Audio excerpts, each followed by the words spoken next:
puzzlers than I am. So if you wanted to see something funny, you would watch me puzzle. That's the real tragedy right there. I can't I can't solve a 100-piece puzzle in under 20 minutes. I'm a little better than that. A little better than that. I get infinite. I've said this a couple of times. I get infinitely more joy out of the meta process of puzzling than I do the actual puzzling myself. So you guys are all have a really really fantastic skill set to be able to do this and do it quickly at all. It's really really phenomenal. I did try to look up some puzzle jokes, but I couldn't find them in the pile. They're all kind of mixed in. I didn't want to flip anybody out with those. What's everybody's favorite kind of food? Is it a Ravensburger?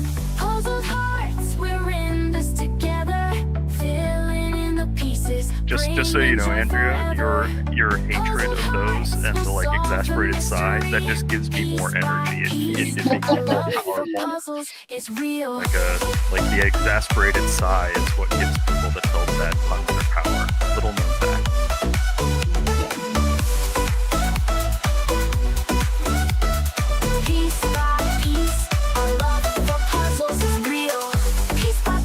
I'm always curious. Do people think that the wrapping paper, if the wrapping paper were a puzzle, would you be happy with what's there, or would that be terrifying? Terrifying. If it was this one, I would probably log off. You'd just be like, and I'm out. Yeah, hear us out. Or, it is like a very blue leafy version of that Boston 2033 from the World's Pairs final last year, isn't it?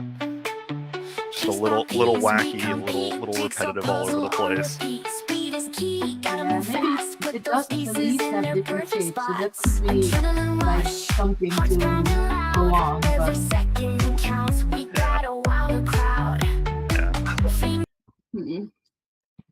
I gotta go get a charging cord. Oh yeah, go get what you need. Some of you may or may not know, but I taught physics at the collegiate level for years, and so I'd always tell my students that half of the goal is just figuring out how to solve the problem. The other half is doing it. So being able to have a good idea on how to solve this kind of thing and pushing through is huge. And I was looking back over several of the qualifiers the last couple of years. There's several instances where, the puzzle is hard for everybody, and so the goal just became get as many pieces in as you can before the time limit, and you can still qualify even if you don't finish. So if you do see a puzzle that's ridiculously tricky, keep pushing. Because there's a good chance that you might get to move on just based on the fact that it was really hard and you were able to get chunks in. Oh, and there's our fearless leader, Michelle. Hello everyone. We just had some technical issues. There was no sound, so my husband had to reset the computer, but it appears that it's working now. So welcome to all of our participants for this evening, and also to all of our YouTube followers.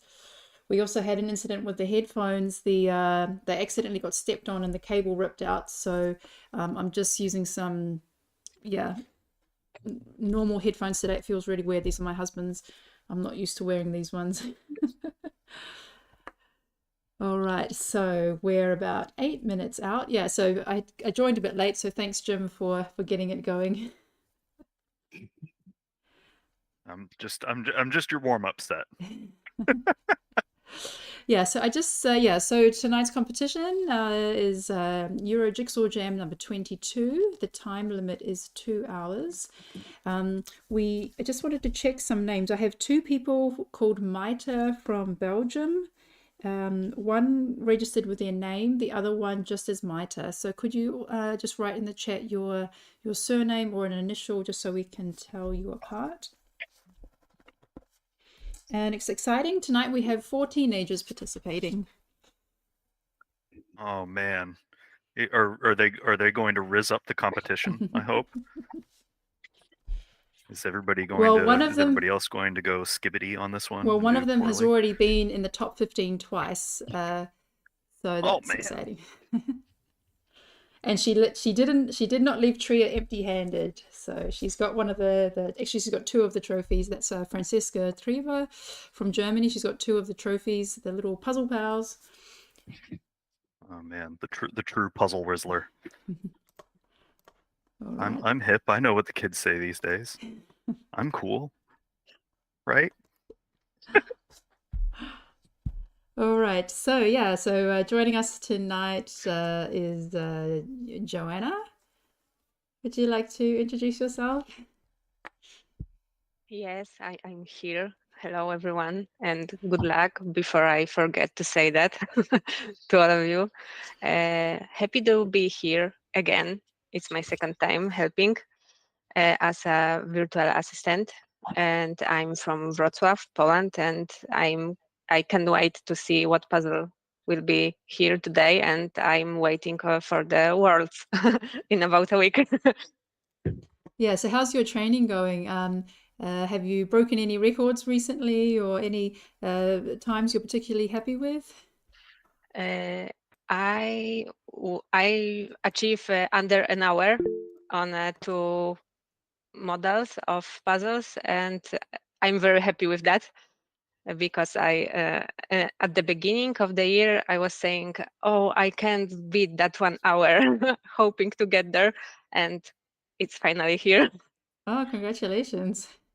Thanks. And which were the puzzles that you got some good times in that helped you break that hour? It was Branch Crunch for sure, and some from the newest releases. I'm not sure the name, with the Scandinavian boats.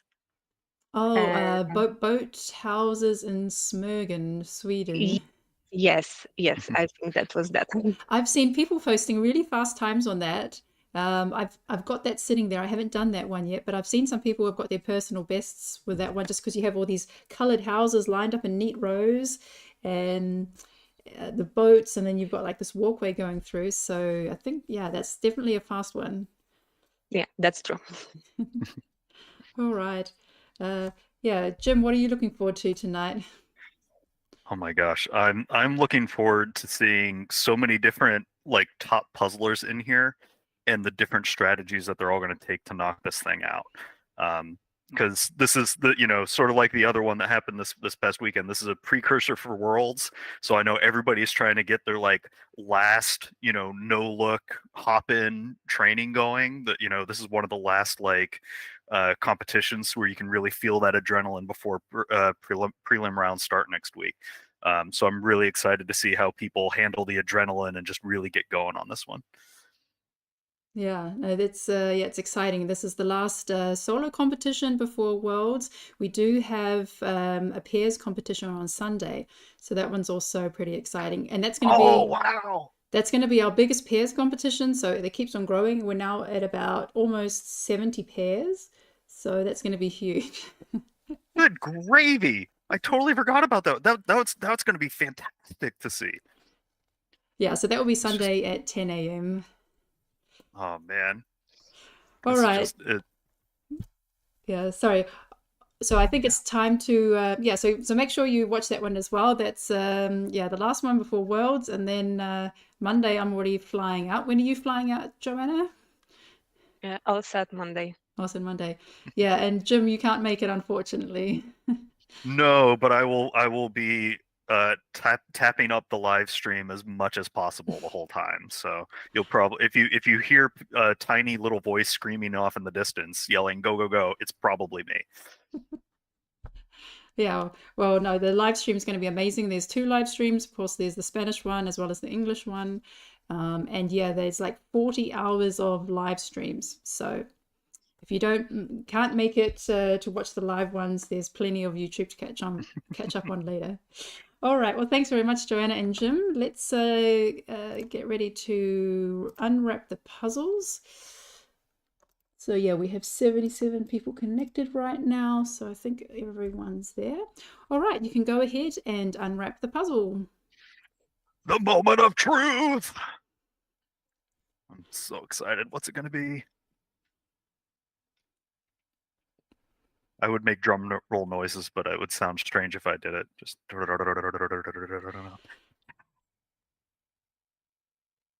So this is covered in plastic wrap, so you may remove the shrink wrap.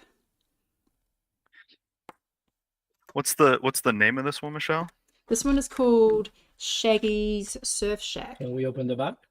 Yes, please remove the just the plastic wrap around the box.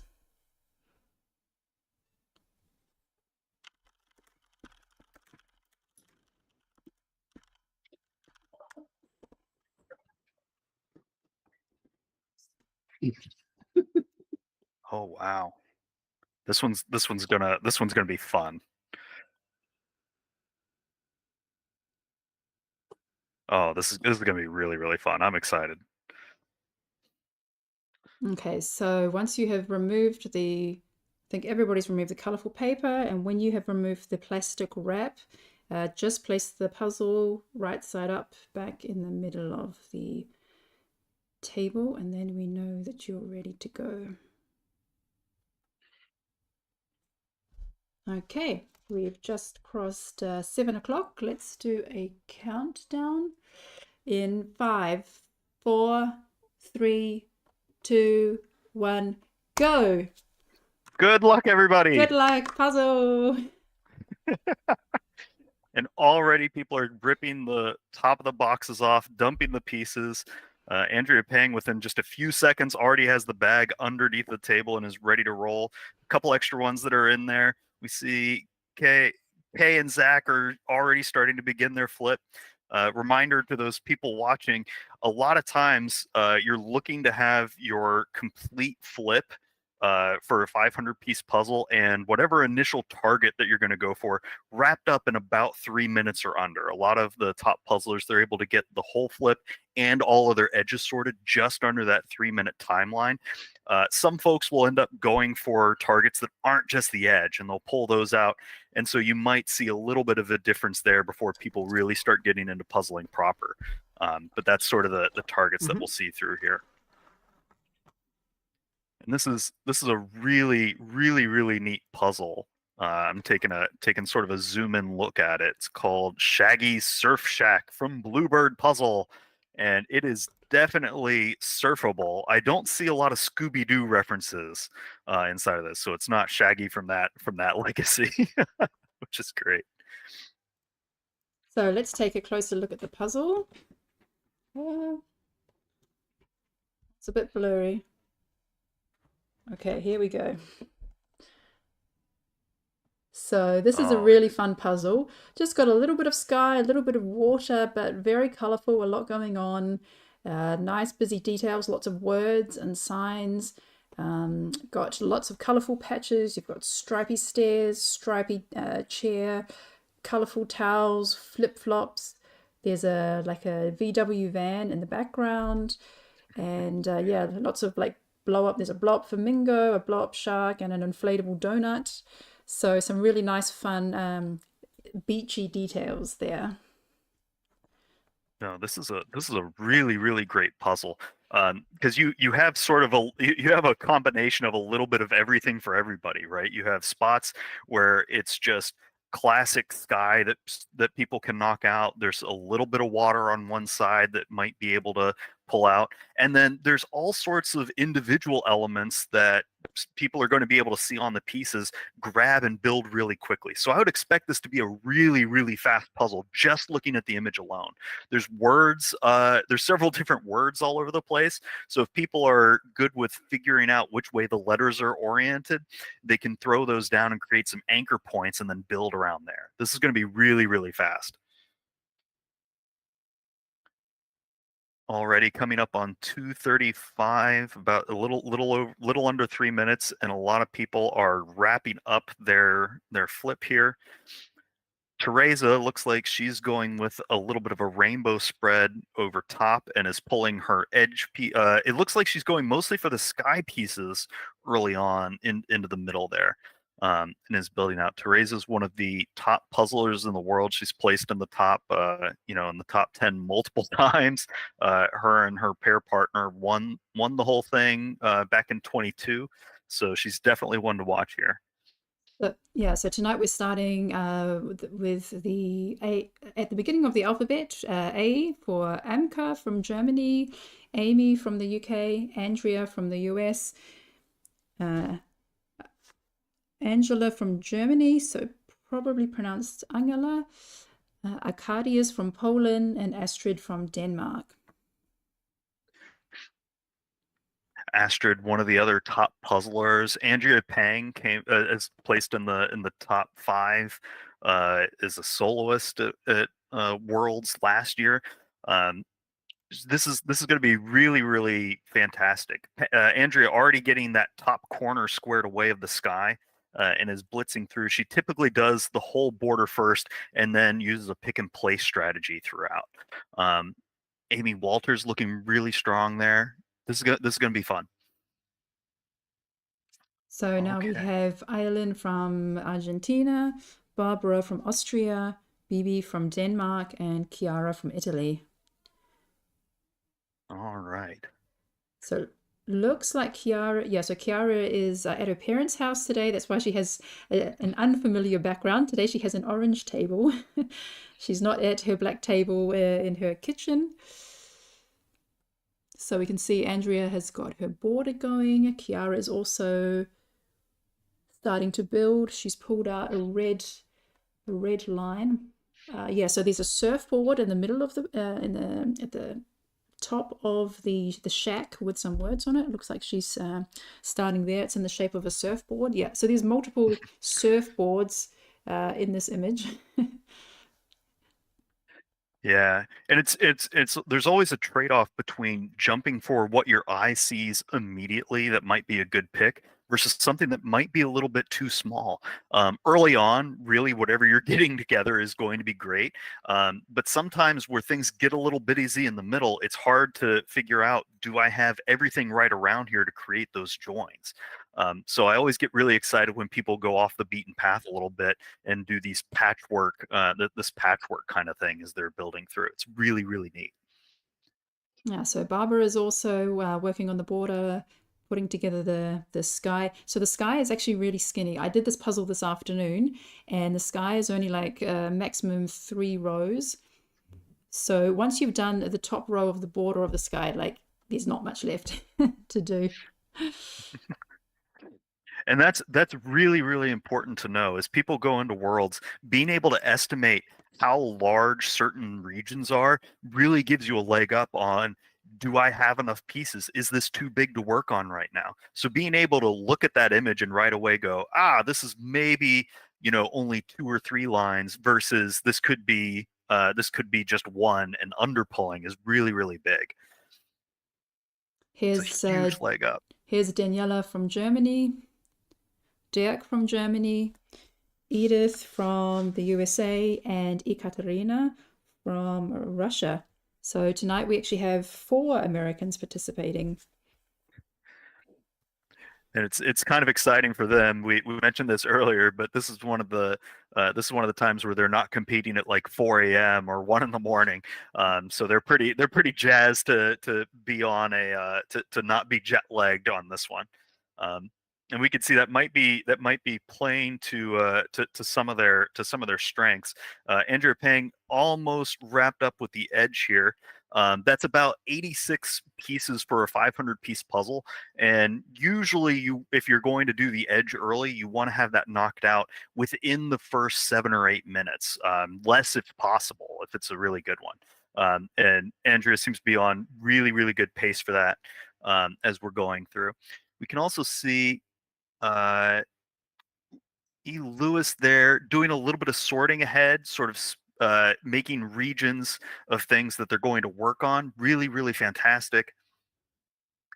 And I can think, see so E. Lewis, that's Edith. And I think Edith, yeah. I have a feeling she does big puzzles because her table is actually taped together of multiple boards. So it looks like she has like, maybe she does on a regular basis like 5,000 piece puzzles, I'm guessing. little bit of making sure that you're ready for everything inside of there, which is really great.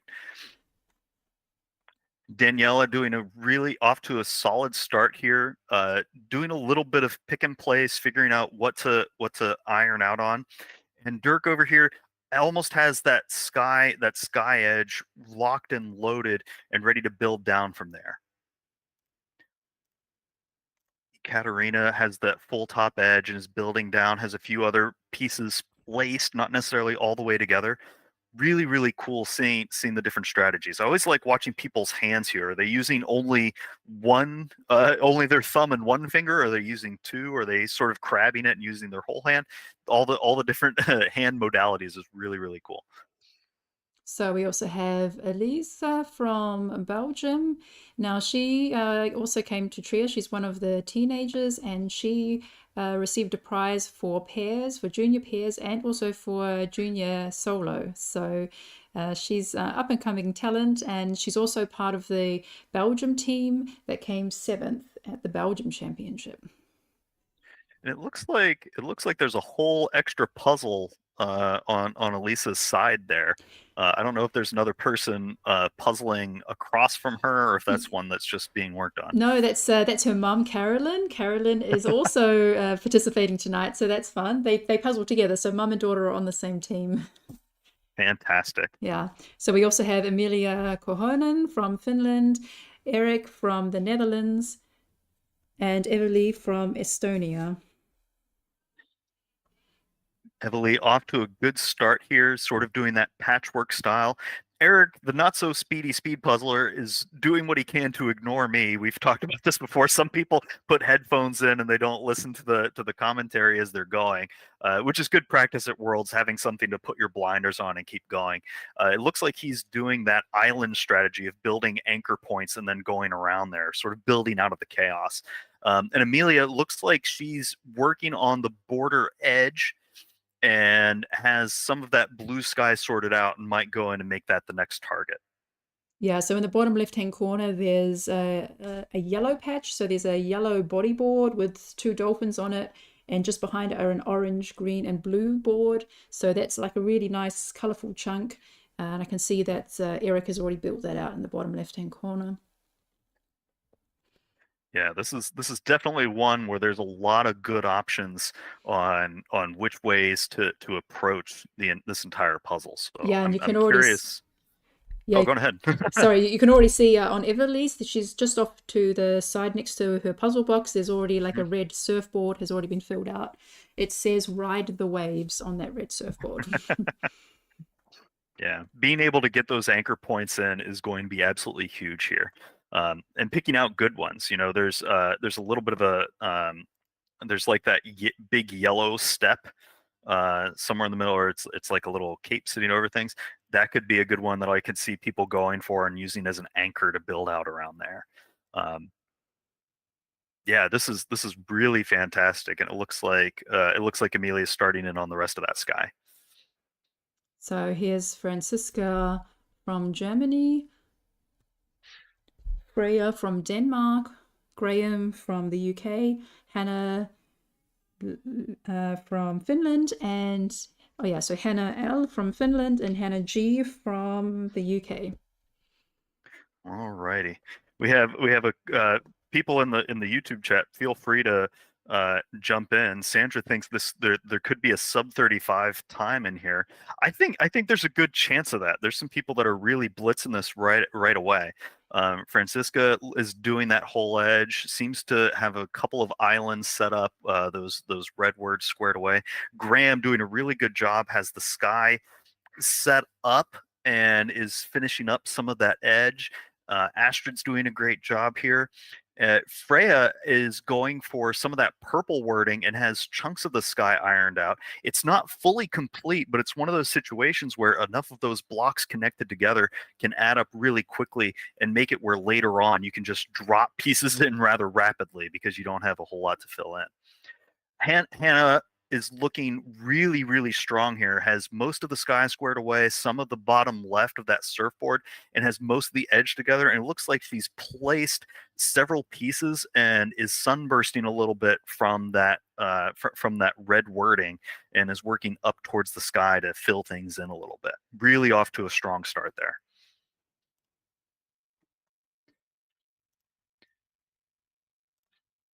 One of the things that we're always curious about is if people have seen the puzzle before, because that's very often a pretty strong leg up. I've seen it where very often if you've seen the puzzle before, you get about a 10% bump to your time unless you're getting really close to your like personal plateau. So that's always a pretty big advantage to have seen this before. And I don't know, this might be news to some people. Ravensburger has announced that they're going to be using unpublished puzzles in both the finals and the semifinals. I'm waiting for the World Jigsaw Puzzle Championship official to confirm this, but that would mean that they're using unpublished puzzles in both the semis and the finals, which is huge. So we're keeping Hannah from Finland on the screen for a bit longer. Now we have Inga from the Netherlands, Inka from Finland, Ingrid from Romania, Jenny from Finland, and Jessica from the USA. Jessica off to a really, really great start here. You can see that she's taped off parts of her table to try to simulate a little bit of what the probably what the world's dimensions are, and is doing a little bit of a typewriter effect of just going back and forth across the sky to fill that in and working from the top down. She seems to be about even with Ingrid in slightly different spots. Ingrid has the right half of the sky squared away. Jessica might be a couple of pieces behind towards the left. Jenny's looking really strong as well, has that whole top line squared away of the sky.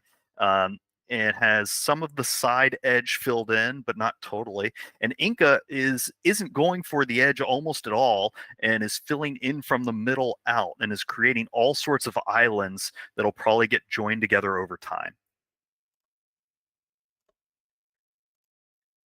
Yeah, these kinds of puzzles where it's busy in the middle and has lots of landscape aspects on the outside. It's fascinating to see the various tactics. A lot of times it's a game of what is the puzzler most comfortable with in terms of what they attack first early on, and you're unlikely to see two puzzlers go about it the exact same way. Here we have a bird's eye view of Jessie from Portugal. We also have Johanna from Germany, Jukka from Finland, and Julia from Austria on the screen.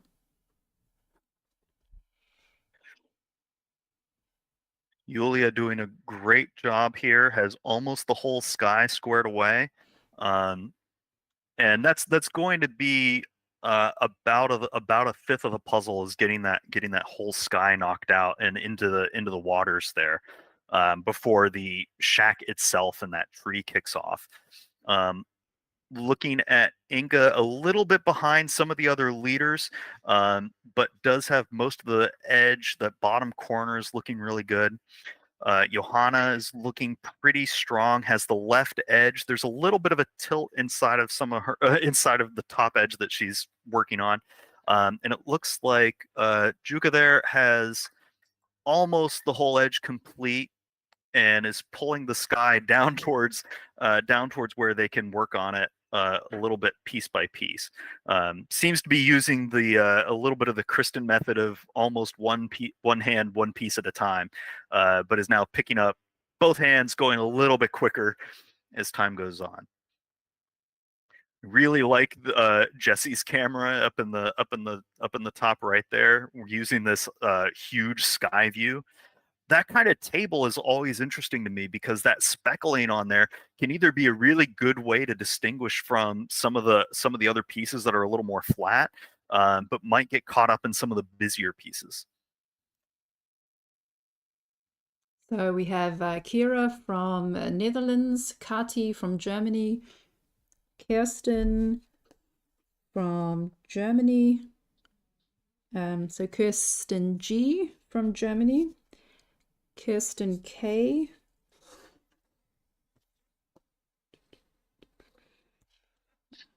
Yeah. Kirsten G, taking almost a reverse approach, started more in that sand area and now switching up to the sky and the water to build out there, probably trying to make a sandwich and then squeeze the rest of the puzzle out. Kathy is looking very strong. Kathy's one of the top competitors going into Worlds. Her and her pair are going to be very, very strong. It looks like she has most of the top quarter of the puzzle filled out and several islands rocked away, and we'll see an acceleration from her as this continues. So unfortunately, yeah. I don't know who Kirsten K is. I've just scanned my list like 3 times. I can't find it. Kirsten K, you'll have to tell us later who you are and register. And then we have Kirsti Kojo from Finland. Yeah, a lot of people knocking out that top line of sky and going into the right to get the water out of the way. It's a good way to clear the field and make sure what you're seeing is good. You can see that Kirsty K also has a few islands built out there towards the right that she can airdrop in whenever it's ready. A quick check-in on Hannah, going very, very strong here, has several islands built throughout the middle of words, and it looks like that yellow paddle line and a few other spots kind of built together, a little bit of a hodgepodge, but is building in from the edges pretty strongly. So here we have Lenka from Slovakia, Linda from Latvia, Linda from the Netherlands, and Lynn from Germany. Lenka doing a really fantastic job, has more islands built out through the middle, and you can see that she's checking the box pretty often, and this is where you see people using this pick and place strategy, where they'll pick up a few pieces, they'll double check with the box where it needs to go, and then they'll drop it in almost exactly where it needs to go. Sometimes this is also called dead reckoning, where you just kind of bullseye exactly where a puzzle piece is supposed to end up. But Lenka's doing a really solid job there, has the whole edge, might be slightly behind Hannah at this point, but could catch up rather rapidly. Linda is doing a really, really strong job here, also doing that pick and place build island strategy. And it's fun to see the different sorting piles. You can see Linda uses that rainbow over top with the vast majority of her pieces and is going over to the left-hand side to grab some things that have been pre-sorted and set up to try to fill in a little bit. Linda W doing these lines of islands across, which is really, really neat to see. A lot of times puzzlers will try to build almost in circles, or make vertical chunks, and almost all of hers are the lines across and getting those words squared away. Yeah, you can see these nice horizontal lines going across Linda W's surface area, and she's built out the bicycle at the bottom. Yeah. And we're just over 21 minutes into this. Yeah, just over 21 minutes into this. We could see those sub 35s. The back half of this is going to go really quick, I think. Liz Rose here has that whole sky developed and is working on that palm tree. That palm tree will, I imagine, would give a lot of people some trouble, because it's that green wispy kind of thing with a background that's hard to parse exactly where it goes easily. So knocking out those harder bits is a strategy a lot of puzzlers will go for. So here's Lynn from Belgium, Madara from Latvia, and Magda from Poland. All doing a really great job here. Lynn has that ring light, giving a little bit of an extra reflection on the table there. Magda falling behind the leads, but doing a really solid job here of getting that top worked out, including that palm tree. And Madara is doing a really great job getting the edges squared away and set up, and has all of those pieces to the left down close where the hands can grab it. doing a quick check-in with the leaders. Hannah and Kathy are pretty even. Andrea Pang is off to a really good go here. A lot of islands, so it's a little difficult to say where she's at. But this is going to be a really tight finish. Kiara's in a similar space as Hannah. So here I can reveal that I did this puzzle this afternoon and I broke all my records. So not only is this the fastest puzzle I've ever done, but it's the fastest puzzle on a first attempt. So my previous fastest puzzle was 50 minutes, 55, and I got 46 something on this one. So I'm expecting the elite puzzlers are going to be, yeah, definitely sub 40 on this one, possibly sub 35. So I better hurry to get through everybody on the screen. So we have Maita Peters from Belgium, Mari from Finland, Maria from Slovakia, Maria from Sweden, Marie from Norway, and Mona from Germany. The army of Mars, just passing through the screen here. And some are a little ahead of others.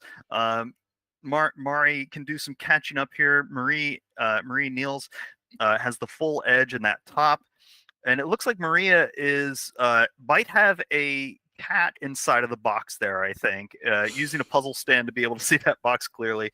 Maria R has sorted several different pieces into colors. Which is a strategy you see where things are a little busy and you can just drop things in by color. And Mona doing a great job, has the full edge, that palm tree, a couple sets of words, and is now building lines across the middle. Really strong play here.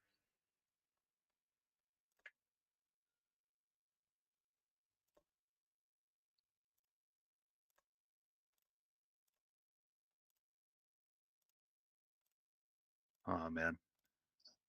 And you can see some people are sitting down, some people are standing up. A lot of folks have put stretching and different kinds of back workouts to make sure that they keep their back intact going into Worlds. Here's Mooney from Germany, Maite from Belgium, Nicole from Denmark, Oscar from Spain, Patrick from Switzerland, and Rihards from Latvia. All righty. Mooney there going with that island technique, completely foregoing the edge and just building chunks wherever they can. Really good way to just get going with whatever your eye sees and building from there. The hard part is then finding the joins between those islands in order to make sure you keep going. Patrick, looks like their puzzle might be a little longer than they expect, with the edge not fully complete. But they have some good islands going, that sky and a little bit of water off to the right completed. Oscar almost has the full edge complete. Keep going. And it looks like Mirtha has full sky, palm tree, and edge. And has a little bit of that bicycle going. Some of the competitors getting into the sand and building up from there. And Rahards has that whole sky, just got to keep going. That table with the brown splotches probably giving in a little bit to the sand, making the sand a little bit difficult to see. So sticking in the sky and knocking that out fast is going to be a great call. So here we have Sabina.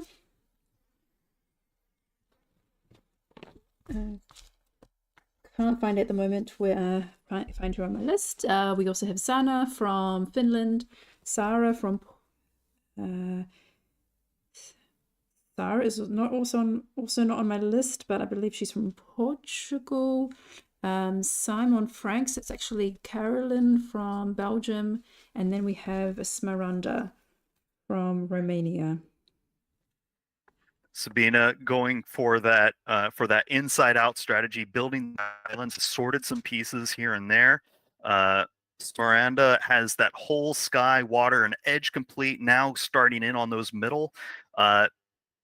Simon whole sky. Yeah, this group is pretty neck and neck with each other. Sana has the full edge sky and is working in towards the shack wording as they keep going forward. And Sarah, I love the bird's eye view. I get a kick out of it every time, no matter who has it. Has that full sky and is now working in to get some more of those islands squared away. May start hammering in on those edges. Yeah, so Sabina is from Czech Republic. Oh, lovely. Yeah, the Czech teams are going to be really strong this year in pairs and teams and individuals. I'm really excited to see them at Worlds as they power through.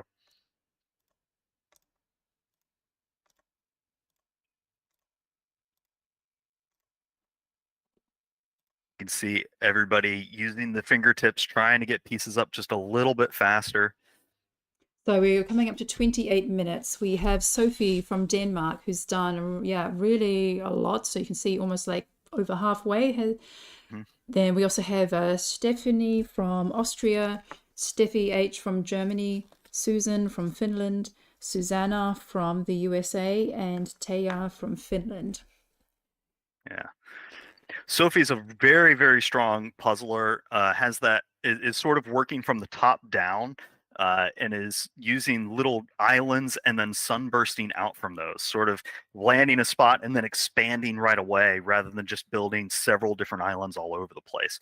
Really cool strategy. And her fingers are just flying all over the place. I think she's a little behind some of the other leaders, but we'll see if she gets an acceleration in the later half here. Stephanie has that top sky and water and is hoping to finish it. Oh, it looks like she's got a lot of that sand and bicycle squared away too, which is really tricky. So glad that she has that knocked out. Steffi, little hard to see exactly where she's at. It looks like pieces are on the left, pieces are on the right, and she's stuck in the middle with that jigsaw, just wrapping it up, trying to plow through it. Susan H has that sky, trying to pick off that palm tree in the upper left-hand side. Again, that's a really tough part of the puzzle. A lot of people are going to struggle with that. So being able to get through is huge. Suzanne Ryman has the whole edge, a little bit of the shack, and some of that bottom left squared away, some of that sand going. She may not be able to catch up to the leaders, but she's going to be able to have a top 15 finish here. Taya looking pretty strong here as well. And there's our first look at Teresa. Starting out, Teresa did that whole sky and water section like a typewriter, made a few islands in the middle, and then went down into the sand area and built up from there. So she's now sandwiching the rest of this puzzle out, trying to see where these last bits and pieces go. Yeah, I really like how she's got the top strip done with the blue, and now she's got the sand done, and she's working her way then in towards the middle. So that's what you mean by going like a sandwich. Yeah. You get the top, the bottom, and then you build a couple islands and connect them through. Yeah. And you can see that she's still building those little island chunks, and then is then wrapping up the spots around there. That way, the spaces between the middle and the ends, you can box in a little bit and do shape work in order to finish up that solve. Really cool work. So on the screen, we also have Uta from Germany and Zach from the UK. Uta has that whole sand knocked out, a couple of islands built in the middle, and it looks like there's a lot of pieces in the middle of the puzzle. And you see some puzzlers are able to work out of that very rapidly because what they've put inside what they need in those spots. So it's going to be really cool to see if that's a straightforward thing that she's going to be able to build out of rapidly. Zach doing a solid job here. Using that similar typewriter kind of thing, getting that whole sky, that first little bit of the hut wording squared away, and has several islands built out underneath. The question is going to be, can those islands be linked into the larger part of the continent there? And now we can see where Andrea Pang and Kiara are on things. Andrea Pang very rapidly coming into the final, I want to say about 150, 200 pieces here or so. has a few gaps, a few large gaps. We talked about that that palm tree in the upper left being tricky. Still needs to knock that out, and then some spaces down in the lower right, probably some of that sand. Kiara already knocked out that palm tree, but she hasn't gotten a whole lot done in that sand area, and there's a little bit of that middle right where the shack has that like door opening, a bunch of chairs, where it's really, really, really busy in that right section. So they've kind of flipped who's who's doing which side of that. And it's really, really, really neat to see where people's where people have skills in one area, they target that spot early to knock it out, and then they play catch up on the things that are a little bit slower for them. You can see Astrid has most of that edge squared away, and then has islands picked out through the middle. Might be a little tricky to find the joins inside of there. Teresa building in through that middle. She is now flying, accelerating through here, and this is what I was talking about, that sandwiching. It looks like she's got about 50 pieces left. I think it's a little bit more than that. I think there's a couple of pieces on her right hand side, but yeah, she's going to be flying through the rest of this part of the puzzle here, as she's going to be able to use both shape and coloring and texture that are on the pieces in order to wrap it up. This is going to be really, really cool to see. We're coming up on the 34-minute mark here, and so the sub 35 crowd might be a little behind on this one.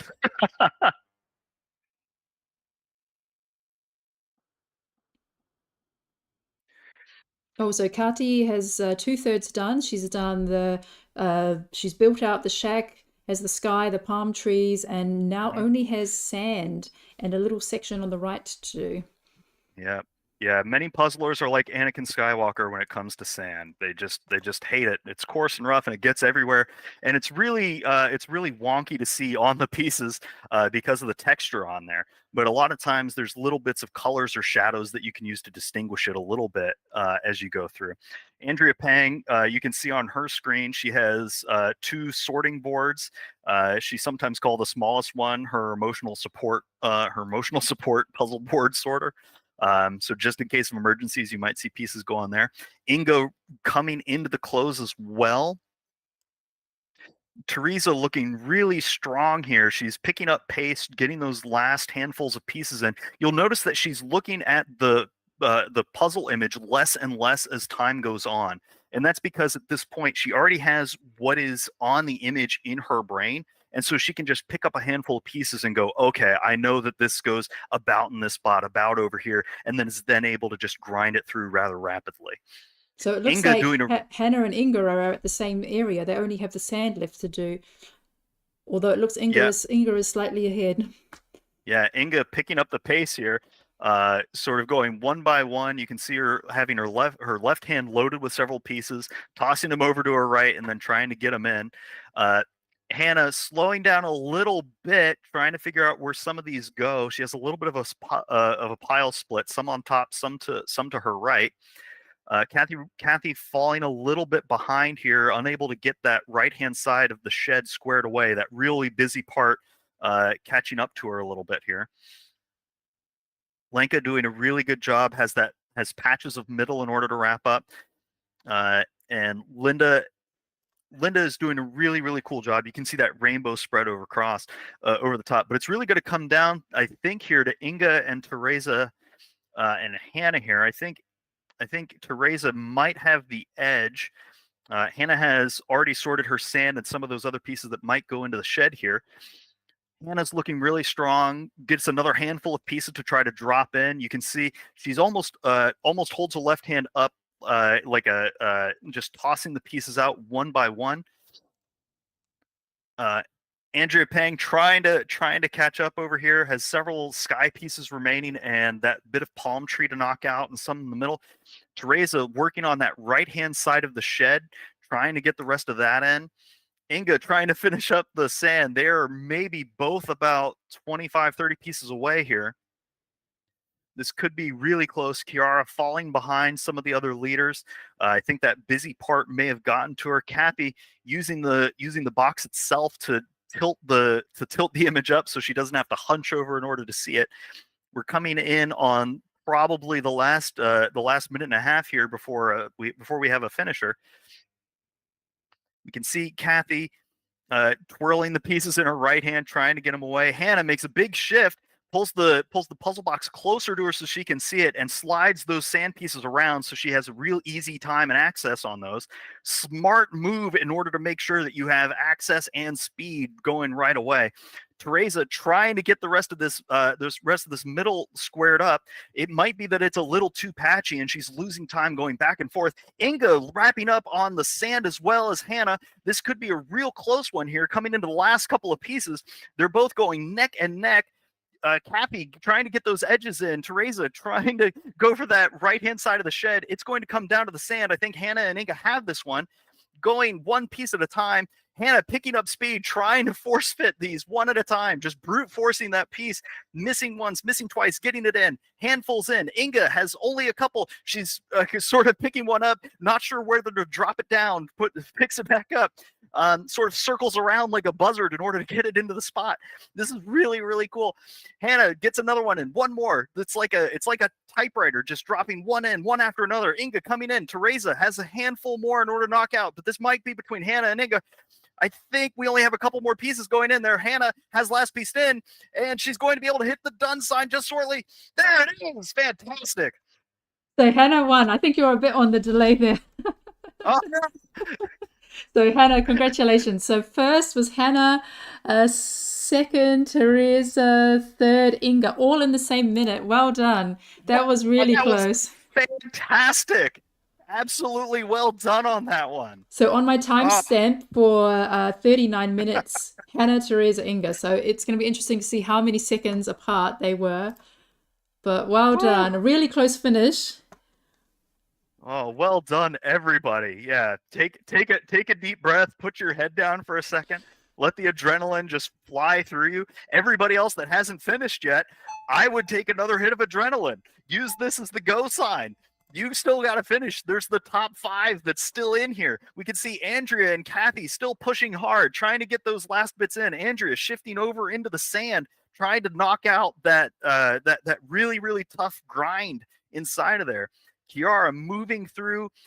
Looks like she's bouncing between opposite sides of the puzzle a little bit, trying to figure out the best tactic in order to wrap it up here.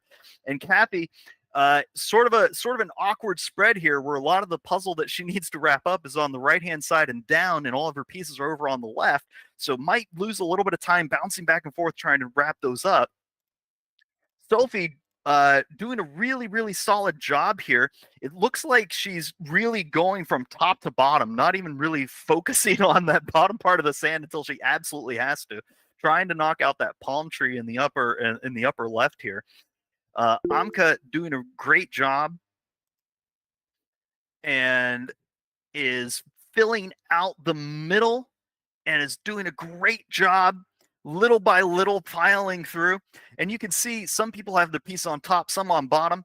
Kiara has all the pieces over on her right-hand side, is now going to try to wrap up here and force that close. It's going to be Kiara, Kathy, and Andrea Pang here, I think, coming into the 4th, 5th, and 6th spots. Andrea Pang wrapping up that sand so fast. That's one of the advantages of using that dead reckoning procedure, is that you don't have to look at the images much later on in the puzzle, and you can just grind things out. Kiara and Andrea both have maybe about the same number of pieces coming into the wrap up here. Andrea trying to get that palm tree squared away. Kiara trying to get the sand. The weakness for both of them, this is like a fire Pokemon versus a water Pokemon. We're going to see who can win out here on this. Really, really exciting wrap up as we come in here. Kiara, one piece at a time. She's using her right hand. She has her left hand just placed on the puzzle, holding it in place to try to wrap those down. And it looks like Andrea finishes just ahead of Lenka. Well done on this one. This is really, really exciting finish.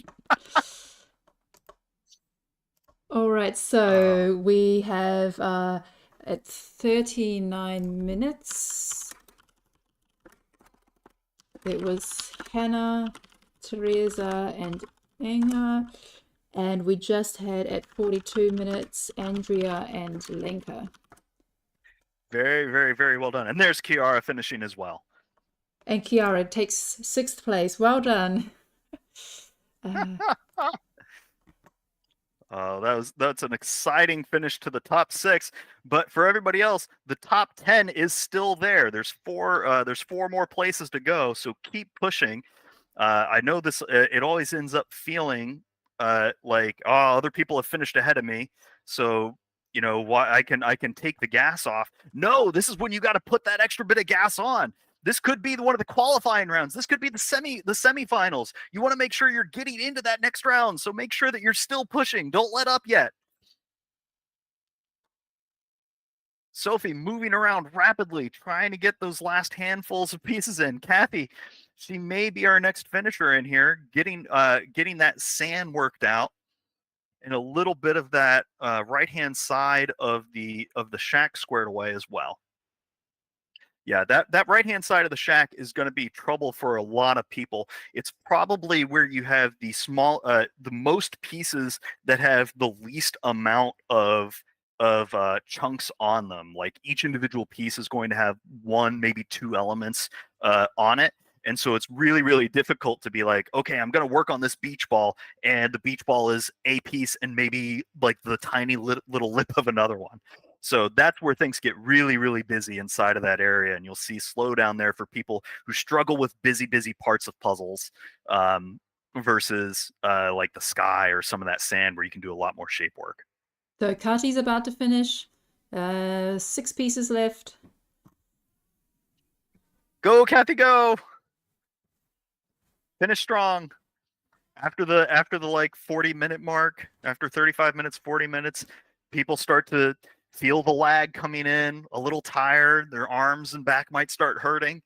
And this is where you have to mentally shut off that little bit of aching, maybe stretch real quick, take a breath, and then keep on moving. So it looks like there's a bit of a lag now before the next group of finishers come in.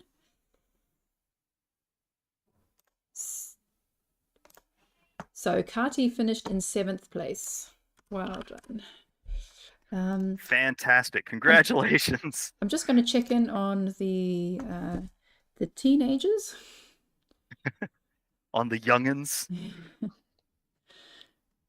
The whippersnappers. So here's Maita. Let's find Elisa and Francisca and Johanna. It is really exciting to see so many people starting to pick up puzzling that are like under the age of 20 and really going for it. Because if a lot of people didn't really start speed puzzling until the last couple of years, so the folks that are starting now are going to have a long career of speed puzzling ahead of them if they keep up with it, and they can start building up experience and techniques going forward. Really exciting.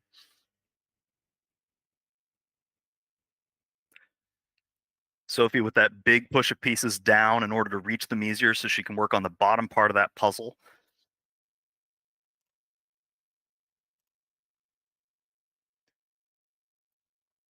And there's Amka doing fill-in, also using a little bit of that sandwich technique, trying to get the sand knocked out and then working in towards the middle.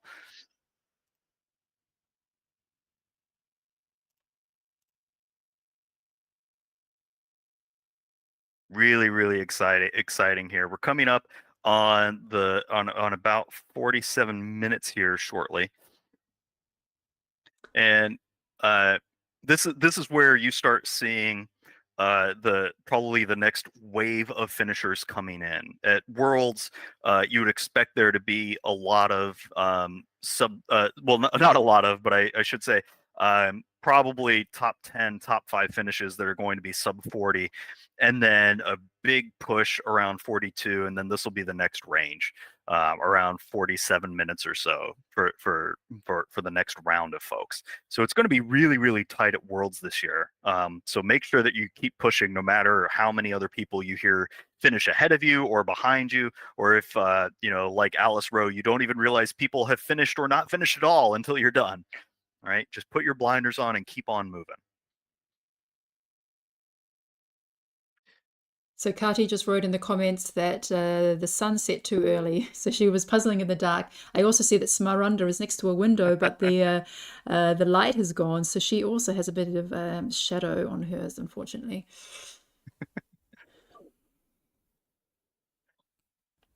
So Inka Koskinen has less than 10 pieces, Sophie about 25, and Amka about 30.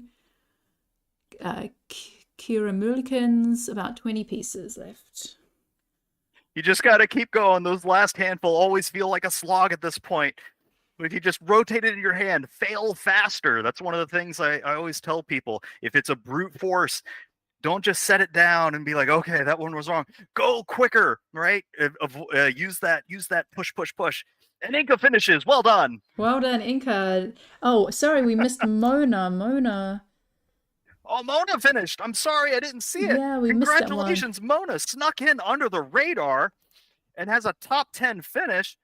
So 6th was Kiara, 7th Kati, 8th Mona, 9th Inka. So 10th place is still available. Who is gonna get there? Who gets it? Who wants it the most? Who has the fingers to walk into 10th place in this last solo competition before Worlds begins?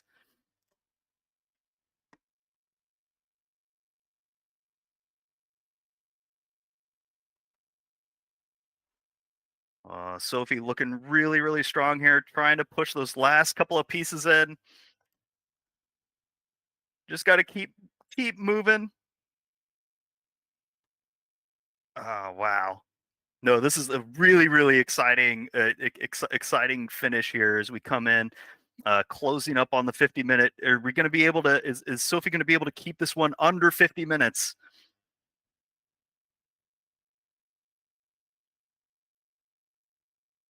Just a few more pieces. You see a lot of times as people start to get a little unsure of what to do next, they'll paw their entire pile a little bit, trying to figure out what pieces to grab. Sometimes that pawing of the pile can make it where your brain doesn't know where those pieces are anymore, and you have to rethink, you have to relearn, where are those pieces that I was looking for just a second ago? So I think, oh, there we go, Sophie for 10th place. So top 10 are done at Congratulations. 50 minutes. Well done. All right, so I think we can bring in our winner of the evening. So let's find Hannah.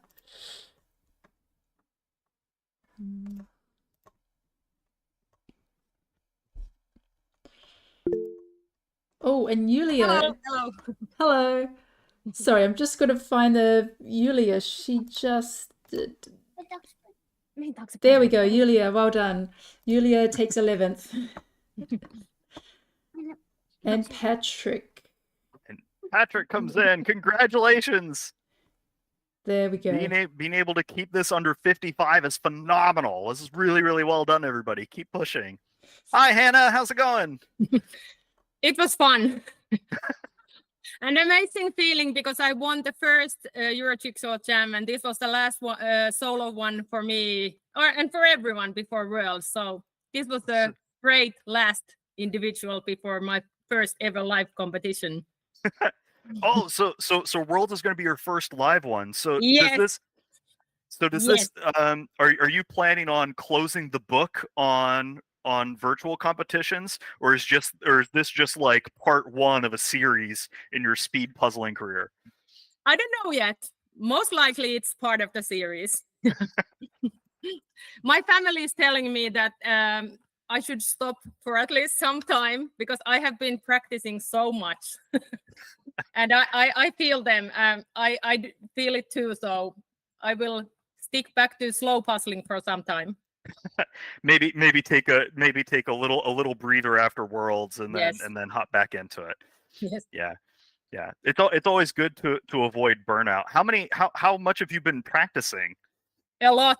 I just checked my puzzle tracker or whatever it's called, and it's like almost 300, 500 piece puzzles this year. This year, for a half a second, I thought you were going to say in the past month, and my heart. No. Yeah, but like, yeah, very many puzzles lately. Yeah. Are all of those unique puzzles, or do you do reruns? Like, what is an EJJ Champions like process here? I hate reruns. I don't like to do reruns. I would only want to do puzzle once and then it's gone. It's done for me. But I have had to do some reruns also to see if I have been getting faster, especially with the nature puzzles, because those are not my type. Yeah. But I have been getting faster with those also. So practice pays off. That's really, really cool. I know a lot of times there's a puzzle that you would be really excited to see if it came up during one of the rounds, and one that you would be really, really not excited about, like nature editions. What would be a couple of puzzles that if it came out during prelims, you'd be like, oh, okay, this is all right. Yeah, this one. I like this one. Yeah. Okay. Yeah. The kind that's a little landscape, maybe just a but couple like of elements. illustrations, but not too easy. Not too easy, but like illustrations. Because like postcard puzzles, no, I don't like those because those are quick and easy for everyone. Something more challenging. So you'd rather have puzzles that are tricky for more people overall. Is that Yes. it? Okay. Yes, and I was so happy to find out today that they're gonna use unpublished puzzles for semifinals too. It lifted the pressure of me. Like I felt so much better after that because I have a lot of puzzles here that I think I should do before the Worlds. And now that I know that semifinals also will have unpublished puzzle, no one can practice those. I don't need to do those. I think. I hope. So Yeah, I can just relax now. Yeah, I'm really hoping that it's true that they're going to have unpublished in the semis and the finals.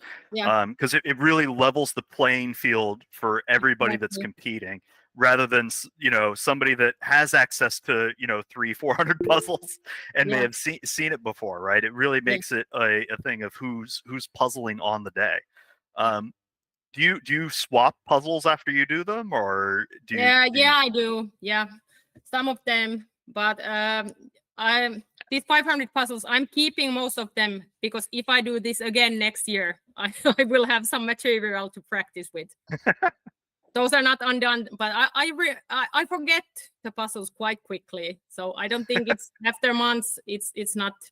I don't remember much of those. You just erase it out of your brain the same way it goes back into the box. Yeah, there's much more stuff coming, so I can't remember everything. Now, if you do you ever have your family pick which puzzle you should do? Yeah, here's my lucky child that picks me puzzles and puts them in a bag. I don't see which one she has chosen for me. And also my son in the summer, he did that. He changed the lids. He put another puzzle inside, and then I started doing. And I look at the lid and okay, this is a Hello Kitty puzzle I'm doing, but it's not the Hello Kitty puzzle that the puzzle cover, the image is from. So he was coaching me. Oh, that's phenomenal. That's really, really great. Are your kids going to be able to go with you to Worlds? Yeah, I have 3 kids. 2 younger ones are coming with me. Mintu here is my pairs partner. Yeah. Mintu, are you excited to be pairing at the World Jigsaw Puzzle Championships? Are you? She's saying no. Yes, she is. Yes. But she's waiting to see everyone and what it's like. We have never been to a puzzle competition. Only people online ones. Well, I'm really excited for you because it's the atmosphere is going to be electric with with everybody just trying to puzzle quickly. If you get a chance to be in the dome during the individual rounds, it's usually relatively quiet. And in my experience at some of the other in-person competitions, it sounds like rain on a rooftop with pieces just going onto the tables. It's really, really cool to hear. But you're also going to see all of the people. Do you have a lot of puzzle friends that you haven't met in person that you're excited to hang out with? Yes. I'm looking forward and swapping puzzles and also sharing thoughts and yeah, I'm looking forward to that a lot. That's really, really, really, really, really cool. And I hope you have a great time. Do you have any tips for people who may want to compete in a virtual competition down the line? Since you seem to be one of the top virtual competitors.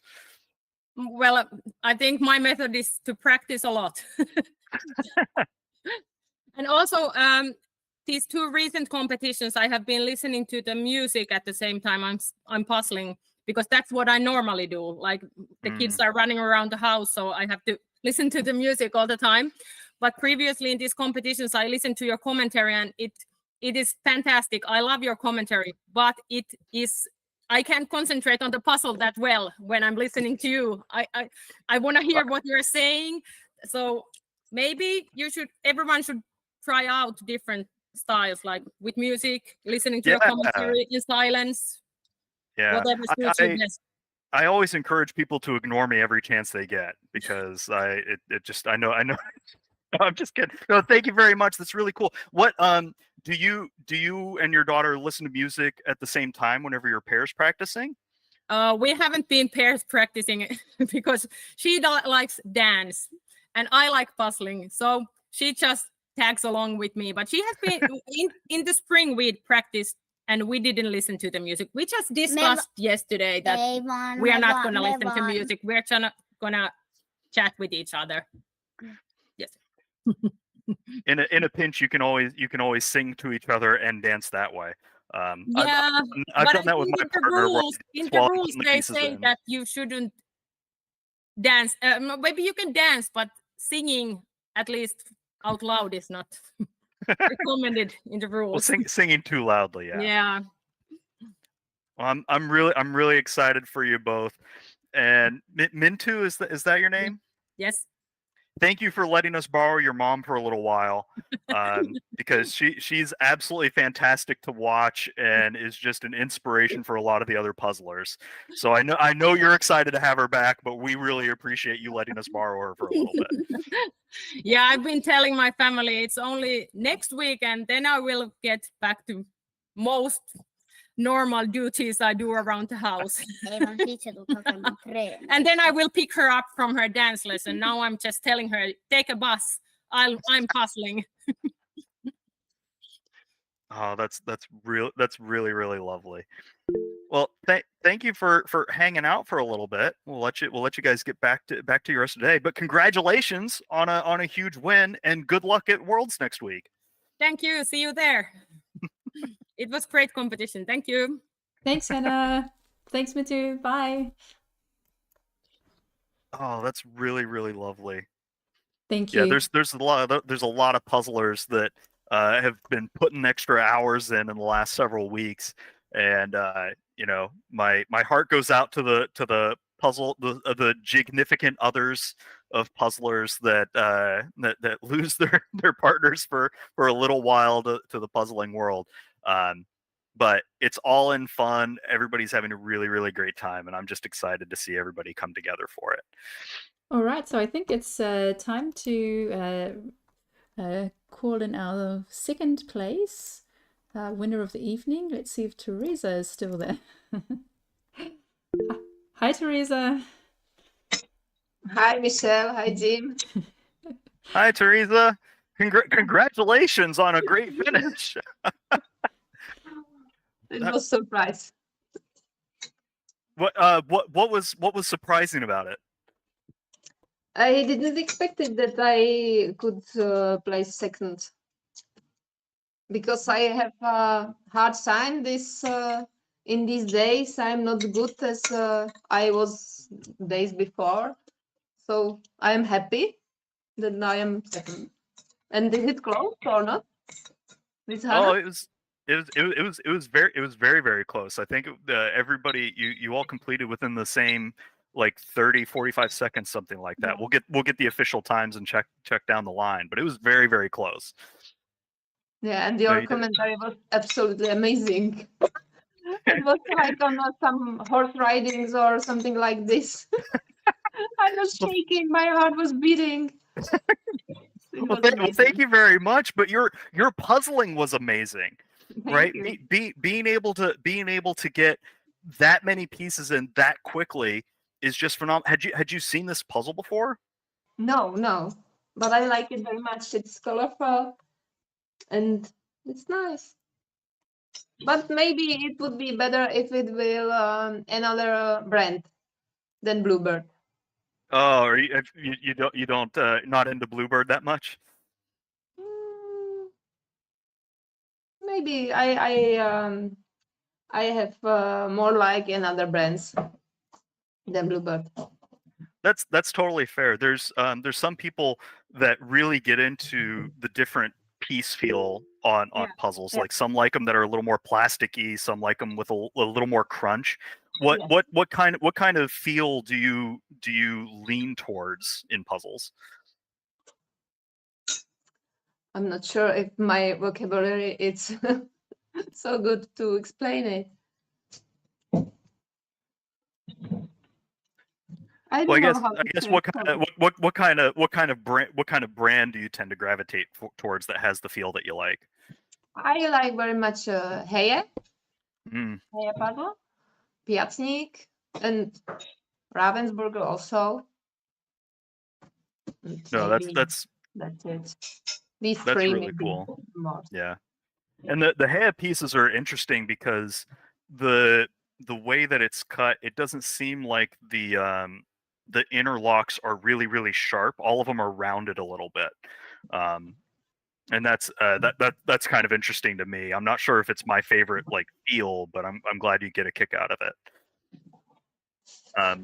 Do you have a you said that you weren't feeling at your puzzling best. What do you think is keeping you back from being the fastest puzzler in the world? I really don't know. Maybe my age. They are younger and so quick and fast. Well, I don't think your age is too out of place. There's some younger folks in here. Andrea Peng is in the over 50 category, right? Like you definitely have a lot of speed inside of there, and I'm really excited to see what you do at Worlds. Do you have a category that you're most excited to compete in? In words? Yeah. Yes, I'm excited in teams because I think that we have strong team this year. So I hope that we could do some good places. I have no doubt.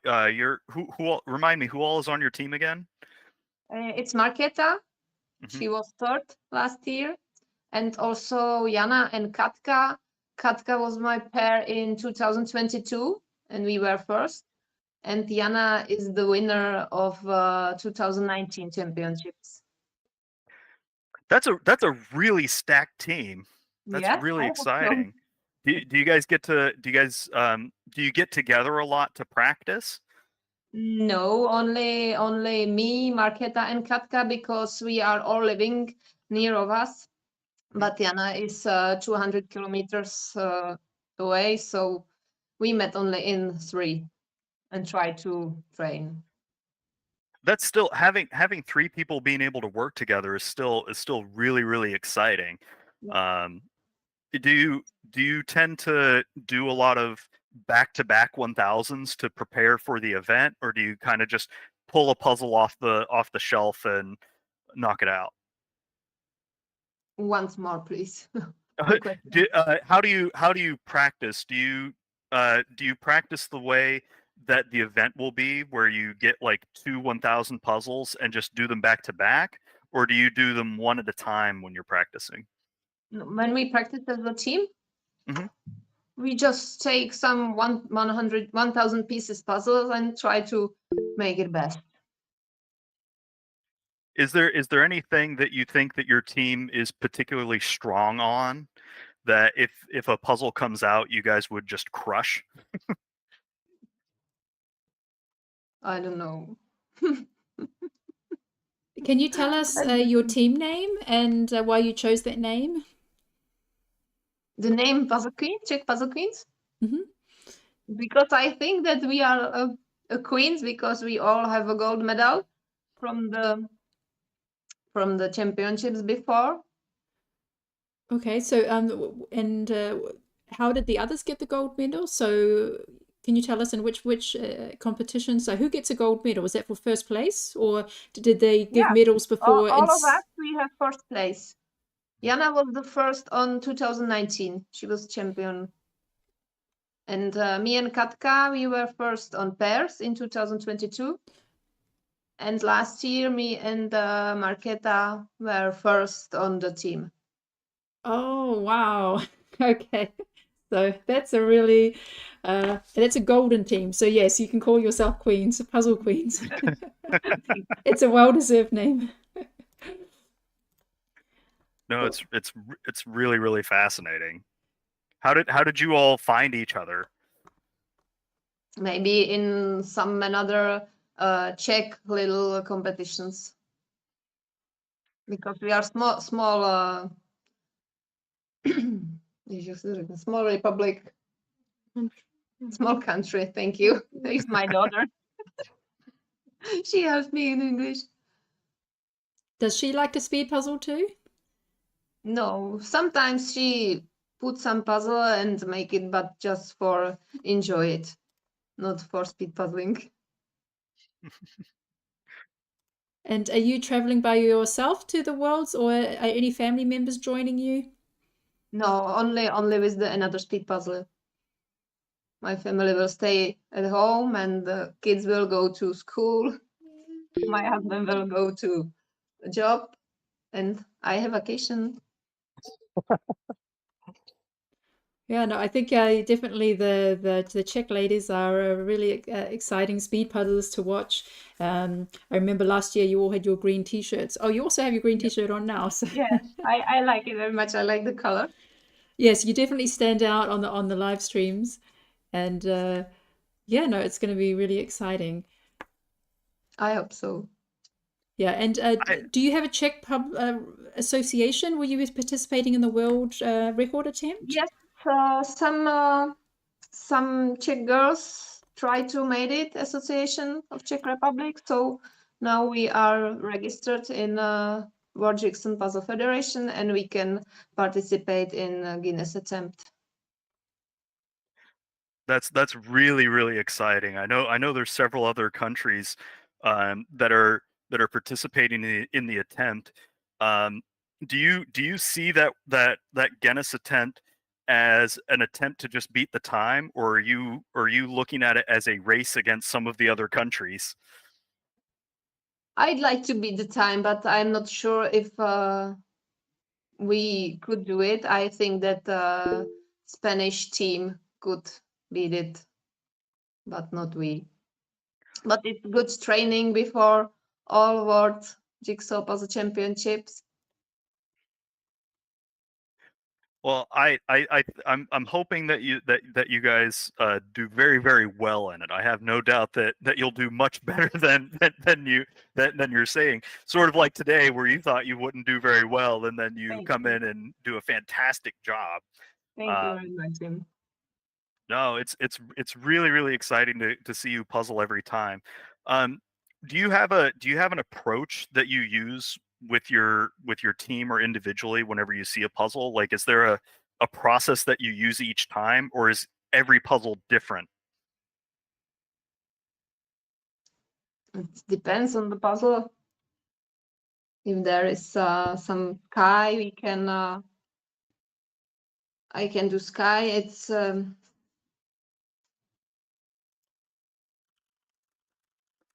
It depends. No, that's really, really cool. When I was watching you, I thought you were doing this sandwich sort of thing of doing the top, then the bottom, and then coming in through the middle. Yeah. So it was really, really cool to watch. It's too much things on the puzzle, so I didn't know how to start, when to continue. So I'm my puzzling is a little bit chaotic. It's a little bit what? Sorry. Chaotic, chaos. Oh, chaotic. Yeah. If that's chaos, I wanna be more chaotic myself, because that was wonderfully fast and really, really fantastic. Well, we'll let you get going with the rest of your day, but thank you very, very much for hanging out and spending time with us. And I'm rooting for you at Worlds. This is going to be really, really cool. Good luck to the Czech team. Thank you so much. Yeah, Thank thanks, you. Teresa. See you next week. Yeah, I'm exciting. Bye. Thank you Bye. very much. Bye. Bye.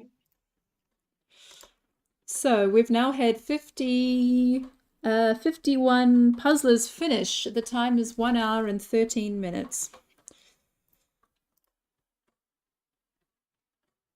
Oh, wow. There's been a lot of people wrapping up here in under an hour 13. If you think of it this way, 50 finishers under that time, that's very much going to mirror probably what will happen in the World Solo Finals, where those times will be well under an hour 15, because that's the cutoff this year, is the 75-minute mark.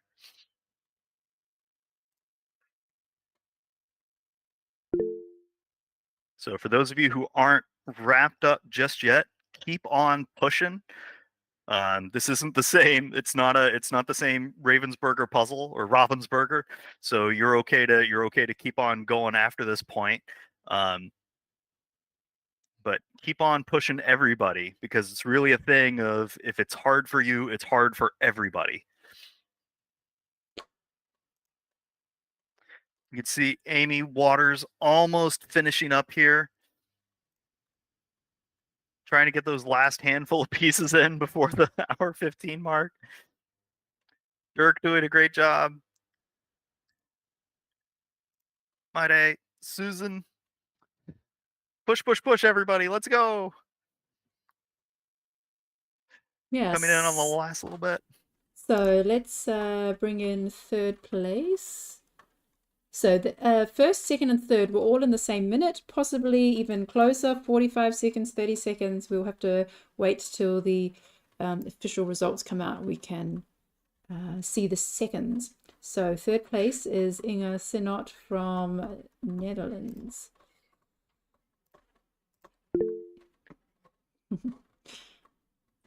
Hello there. Hello. Congratulations on a great finish. Thank you. It was my heart was racing. I had I have a smartwatch, and it was 130 beats per minute at the finish.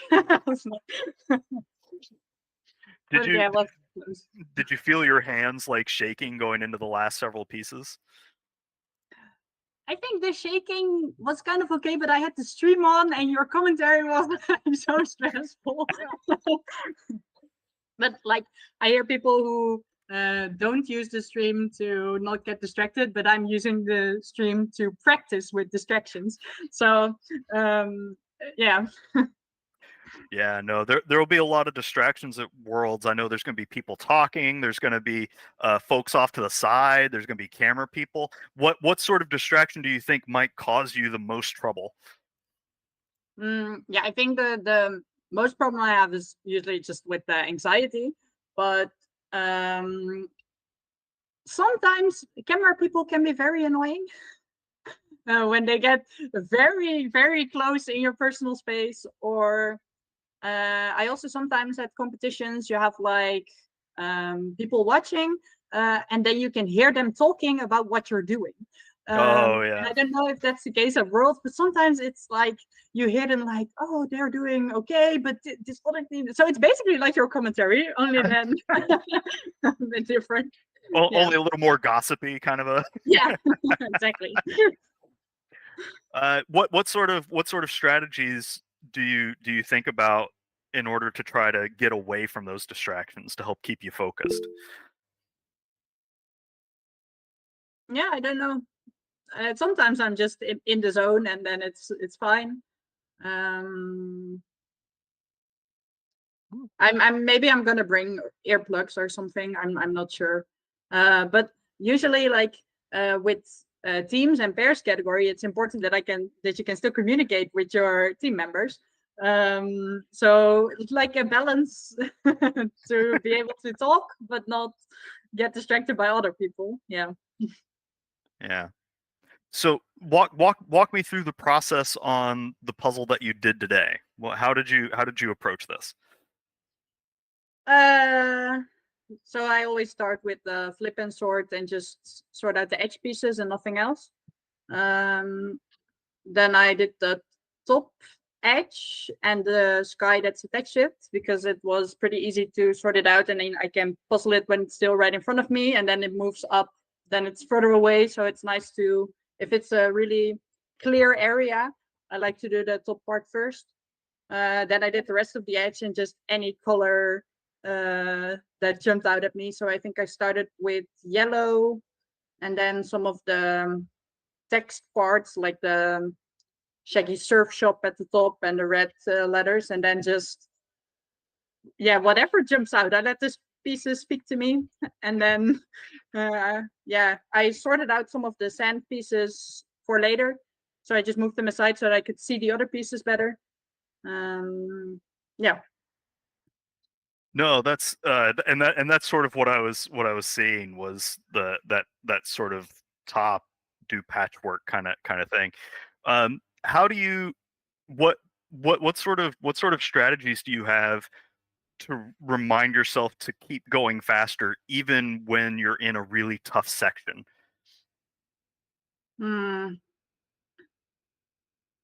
I don't know. I think at competitions, I am usually quite okay with keeping going. But I just try to, think about the strategy, like, okay, how can I approach this section?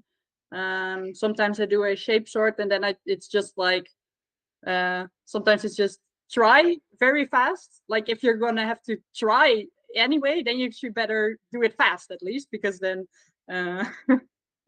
you also fail fast. And because sometimes I also see other people and they're just like looking, which is fine, but if you're looking and then not doing anything, then you might as well look and in the meantime try pieces. So, yeah. That's a really good point, and a great way for people to level up their puzzling a little bit, is that if you know that you're going to be stuck somewhere for a little bit, just go on ahead and try things as your brain figures it out in the background a little. It's a really great way of keeping moving forward. I know that oh, go on ahead, sorry.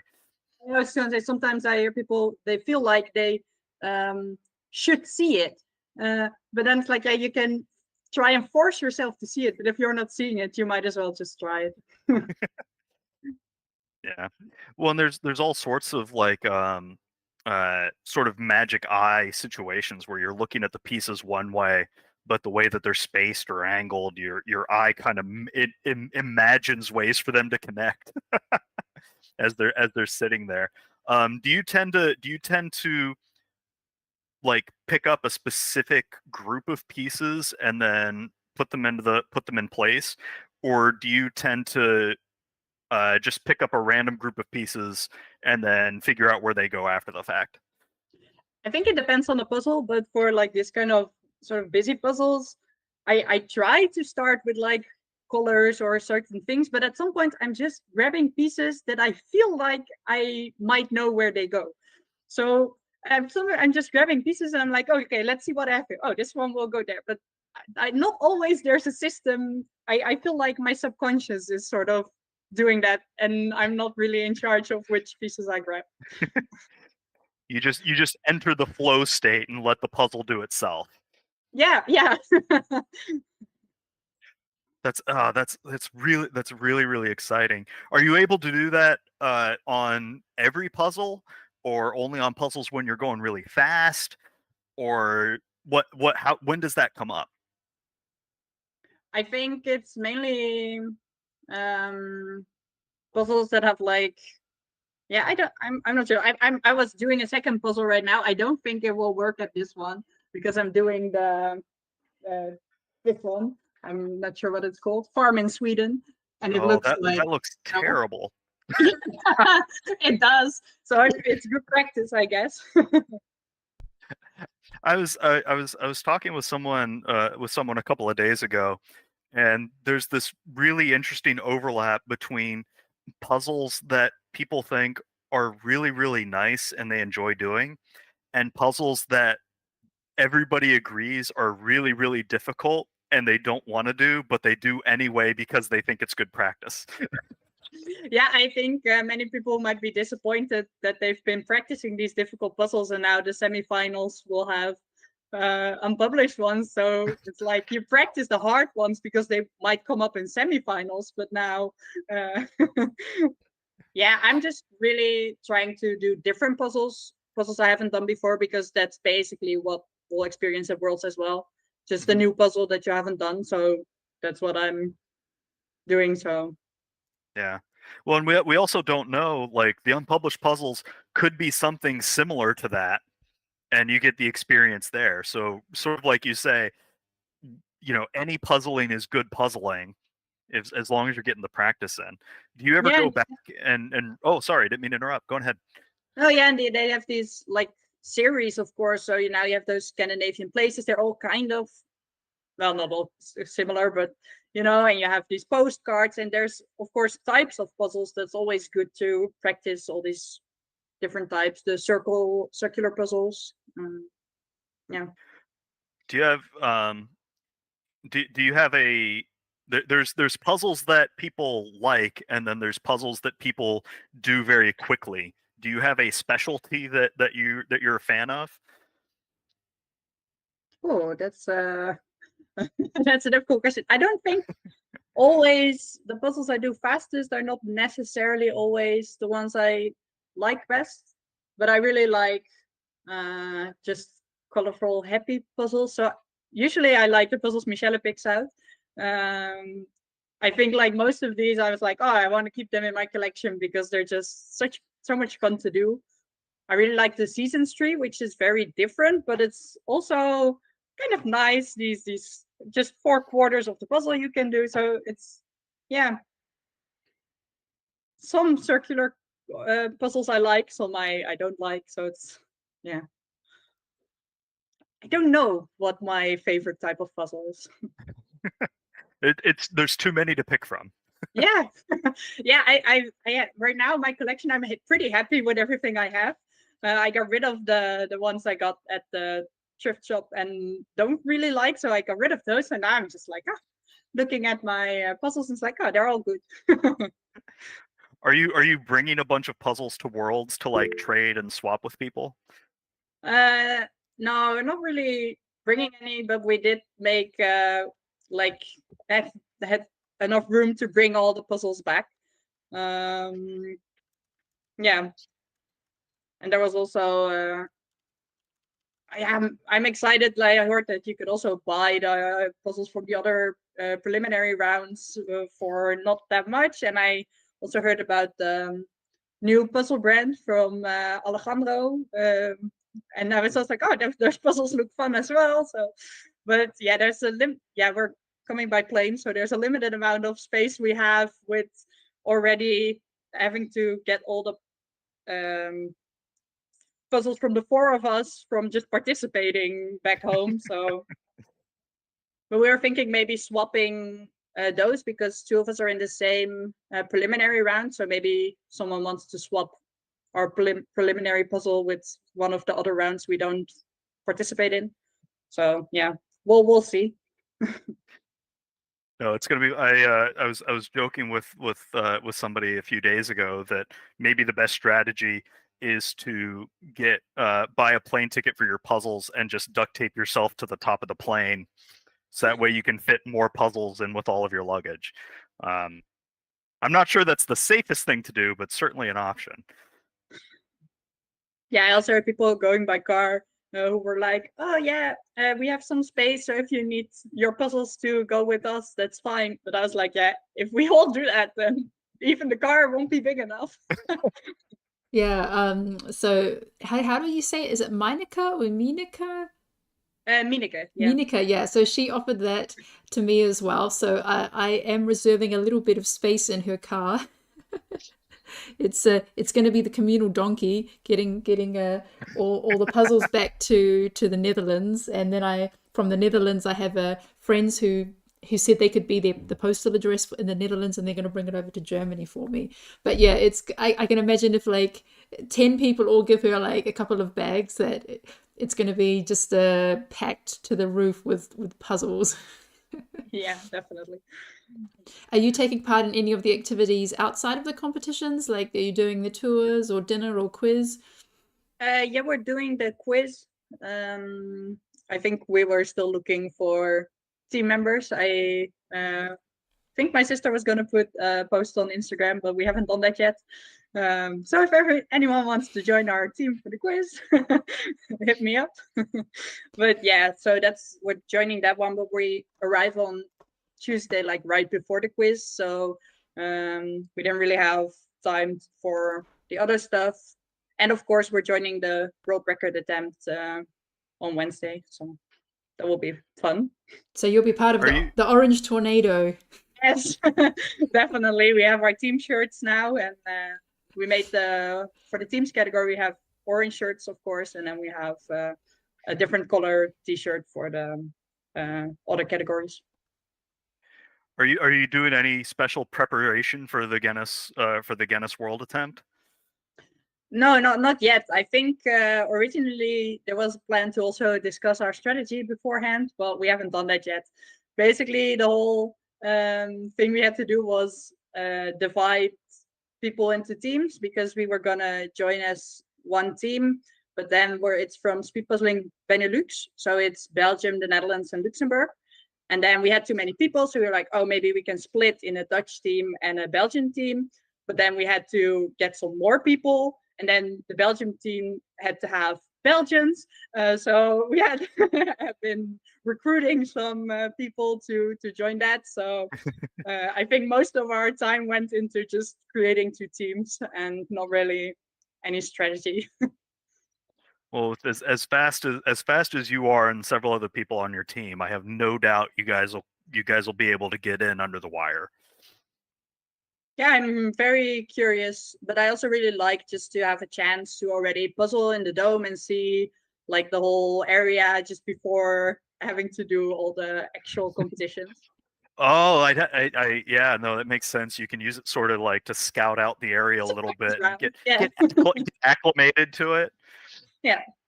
Be a little goldfish in the tank before the water changes. Yeah, exactly. No, that's really exciting.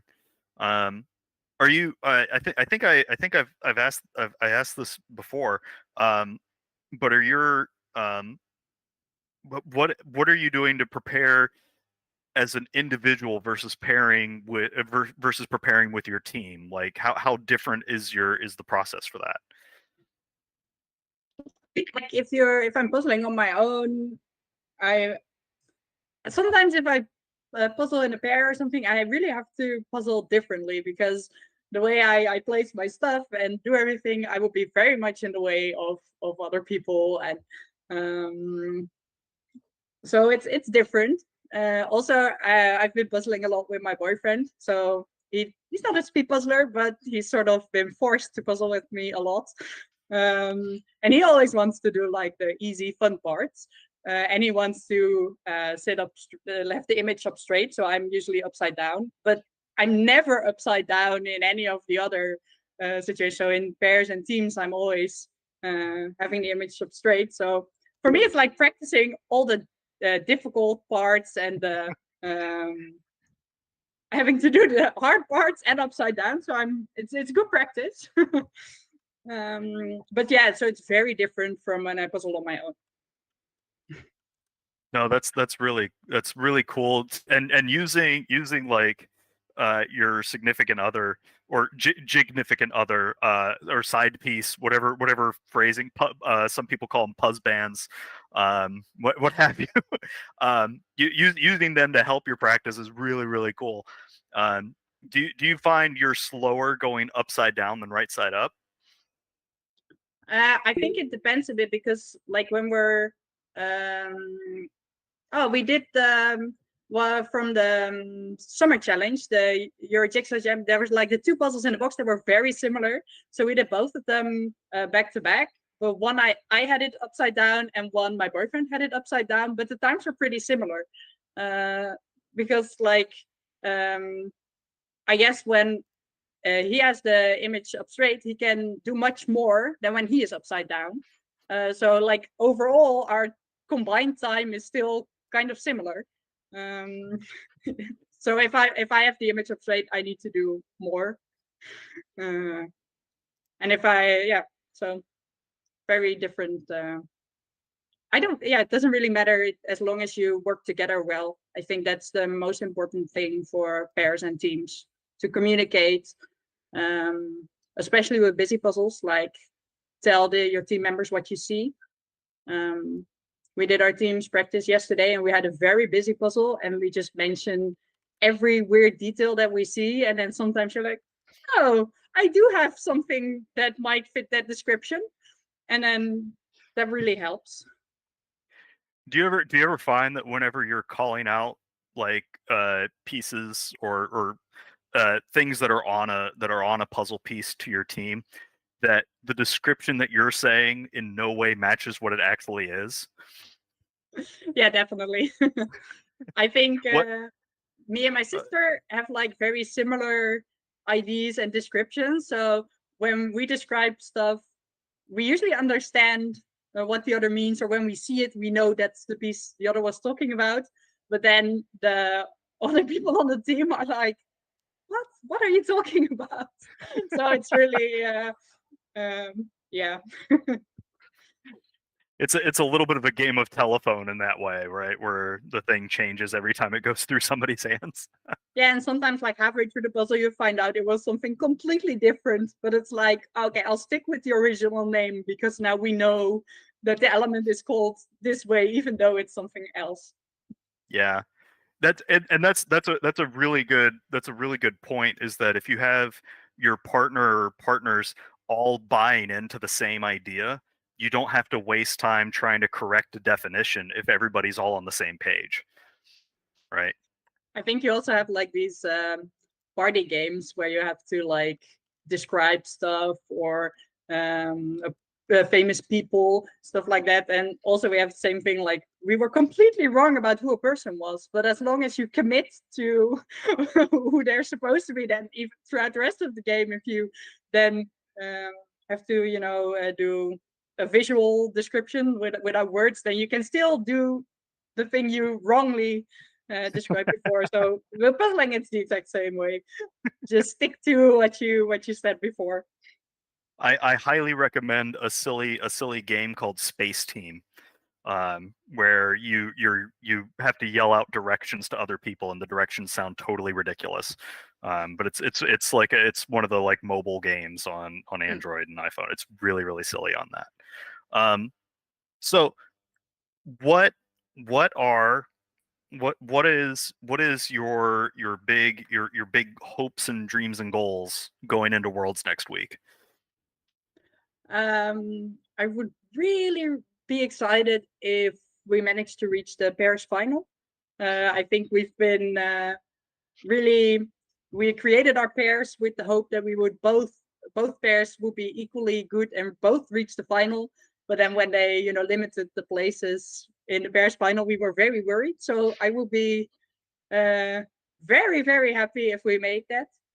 And I think for teams and individual, I hope to do well in the finals. So, I have no doubt that your team will do really well in the finals. I know a lot of people got a little disappointed in the change in the pairs, because I think that's the most brutal cutoff. I was looking at the notes here. They have 180 people in each heat, but only 50 move on to the final round in semis. Do you think it's helpful now that they're using an unpublished puzzle in the semifinal round, or do you think that hurts your chances a little bit more? No, I don't. I don't think it will hurt my chances. Maybe for Erik and Elle, because Eric's whole strategy has been based on just practicing all the puzzles that are in the catalog right now, just to also reach the individual final, just by hoping that he'd get a puzzle he'd practiced before. So I think he's a bit disappointed. But I think for me and my dad, it doesn't really matter that much. Yeah.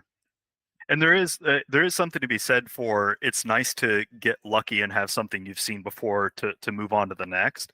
But I would say that if he's been doing all of those puzzles, he's got lots of practice already ready to roll in order to get into the final as it is. Yeah, definitely. And I also think sometimes just redoing a puzzle also teaches you a lot about what the best strategy is for a certain kind of puzzle. So even when you don't get that exact puzzle, you might still have learned something about how to approach a nature puzzle or a busy puzzle or anything. Yeah, no, there's no bad way to practice as long as you're doing them. That's the big part of it, right? I was would it be interesting to have more unpublished puzzle competitions in general? Well, I think like it's the most honest comparison. So I'm always really glad when at least finals are unpublished puzzles, because otherwise, it's just who has done the puzzle the most often. And you can see when you really practice the puzzle, it helps. I mean, you get a lot faster if you do the same puzzle every day for a week. That it helps. So, and then it's not really, it's a different kind of competition then. There's a different goal if it's a puzzle that's already known. So I really like having unpublished puzzles, but also like for these Euro Jigsaw Jams, it's like never a puzzle I have in my collection. So for me, it's always the practice of like having a brand new puzzle and just seeing what happens. For the Jan van Hasteren puzzles, are they unpublished ones that they use at the competitions? Yeah, at the final. So the preliminaries, they are puzzles that are already existing, and there you really see that it helps. You can sort of predict also what kind of puzzles it will be. But for the finals, it's always a new one. And also this year they did the solo and pairs competition for the first time. And they decided like right before, like 2 months before the event took place, that they were going to do it. And still they managed to arrange having unpublished. So we were very worried that they wouldn't be unpublished, and it would just be a case of who has done this puzzle most often the days before. Because like for the individual, there were like only 4 options, and there were 3 preliminary rounds. So basically it would have been who had done the 4th puzzle most often. So we were all like, yeah, this is gonna suck. But then it was an unpublished puzzle, so we were very happy about that, because then it's at least an honest comparison, like who is fastest. Yeah. So, and I know that in the Spanish nationals this year, they were hoping to have unpublished puzzles, and then something changed at the last minute. So being able to have those is really, really, really great. And I really appreciate Michelle always trying to find puzzles that are a little unusual, a little off the beaten path, that people may not necessarily have done recently. So that way there's a good number of people that get to try it for the first time. It's really, really impressive. Yeah, definitely. And as I said, like they're always such happy puzzles. So I really like the funny hedgehog, for example, because it's just like, oh, this puzzle is so cute. The whole time you're doing it, it's like, oh, this is very cute. Not necessarily an easy puzzle, especially the purple parts, but it's still like smiling at you while you're doing it. Well, now I have to change my tag a bit because now it's like people can kind of see what puzzles I like to pick. So now I have to pick some other strange looking ones or unusual ones to try and shake things up a bit. Yeah. Oh no.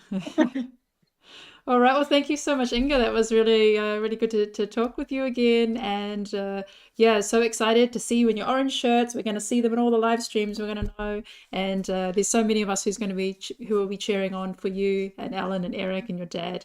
So we'll see you next week. Yeah, definitely. See you next week. Congrats. Bye-bye. See ya. Good luck at Worlds. So we have 2 participants left, and it's 1 hour and 42 minutes. So Kirsty doing really well there. You have 28 minutes. Hang on, am I reading? Kirsty, 18 minutes left. So I think Kirsty's going to make it.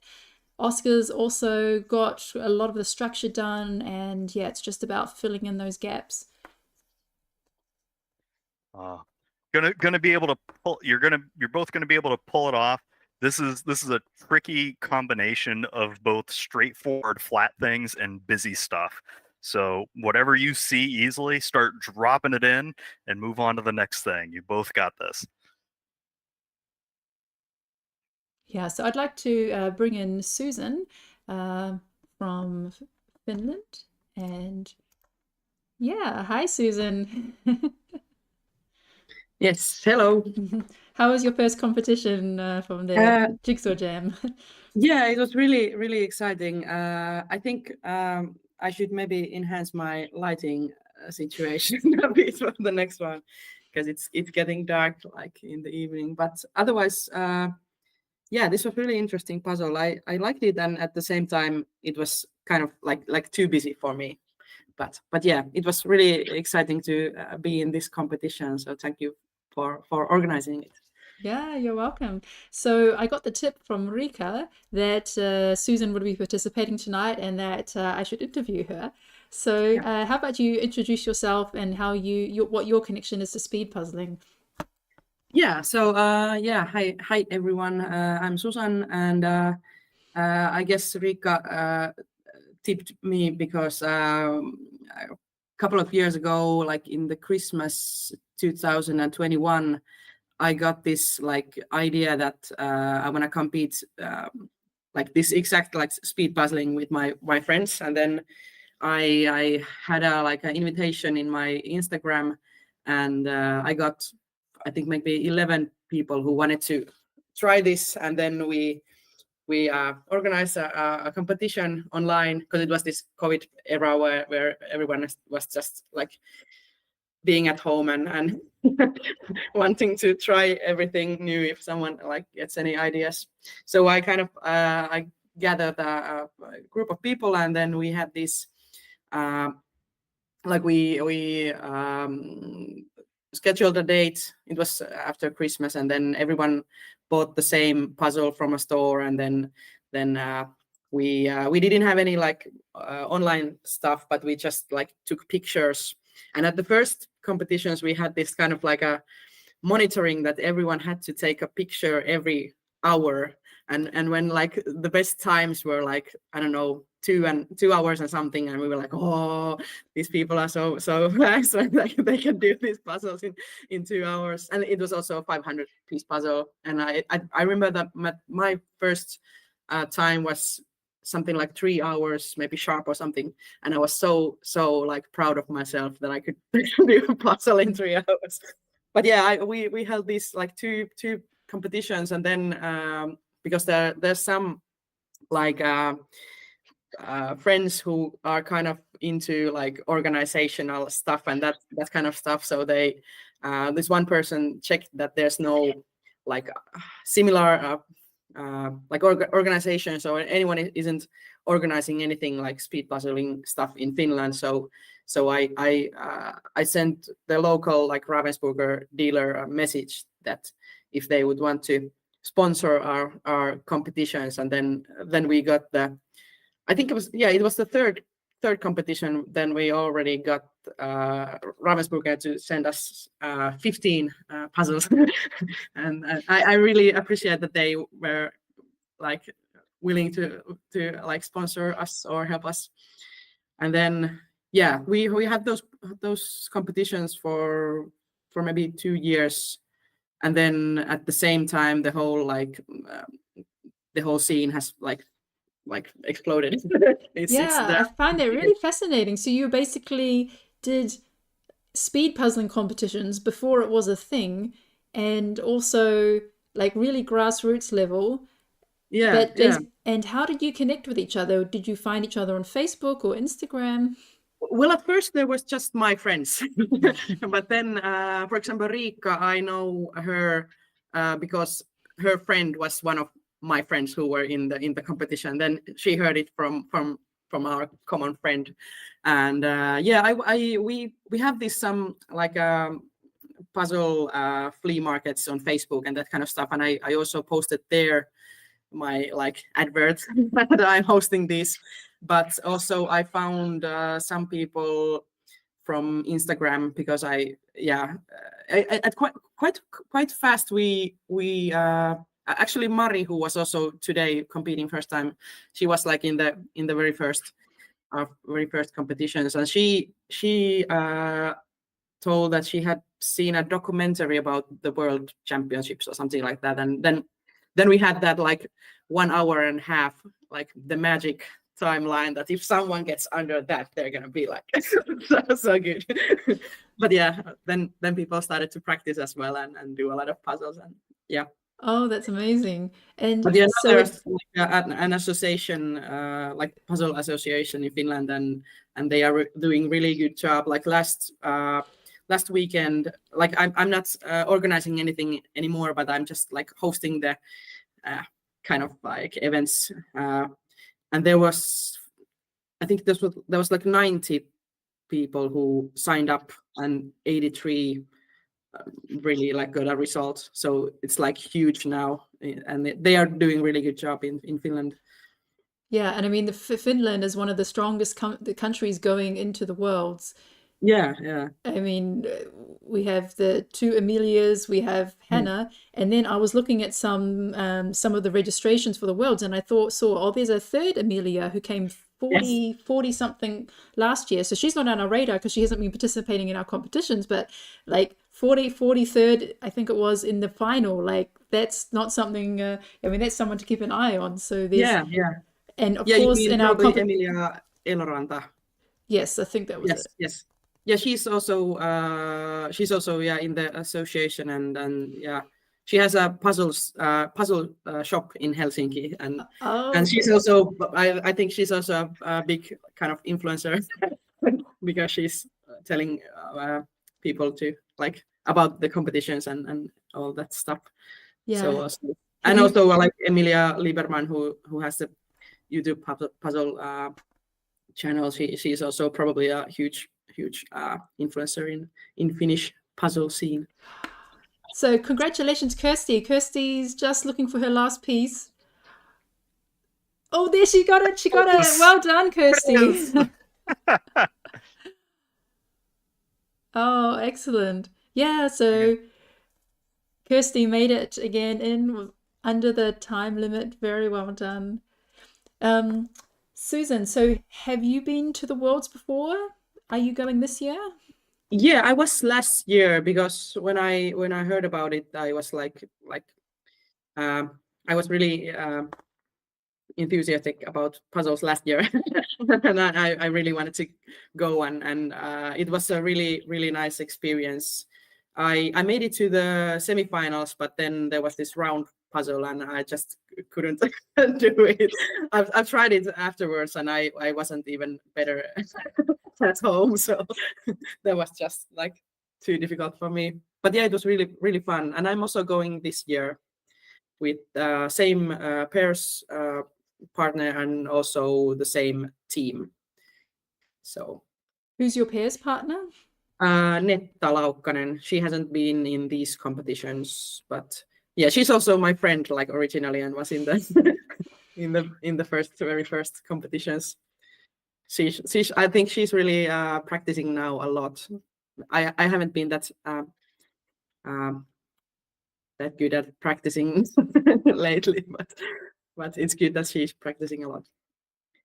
And then in my teams, there is Emilia Eloranta, who you mentioned earlier, and then Teija, who's Teija is in our team. She is also been competing in these competitions, and then Elina Lehtimäki, I think is her surname. But yeah. So how many Finnish are participating this year at the Worlds? I'm not sure.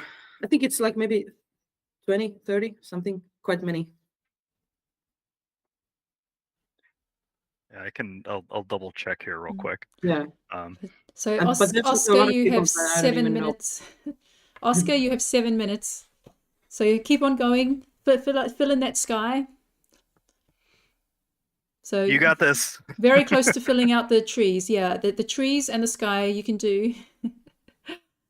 Which we're rooting for you. All right, go Oscar, go.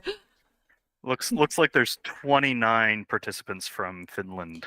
Okay, yeah. Then I would say Finland has the highest, how do you say, per capita of good puzzlers. Oh man, because Rika has also been doing really well. She's been like improving.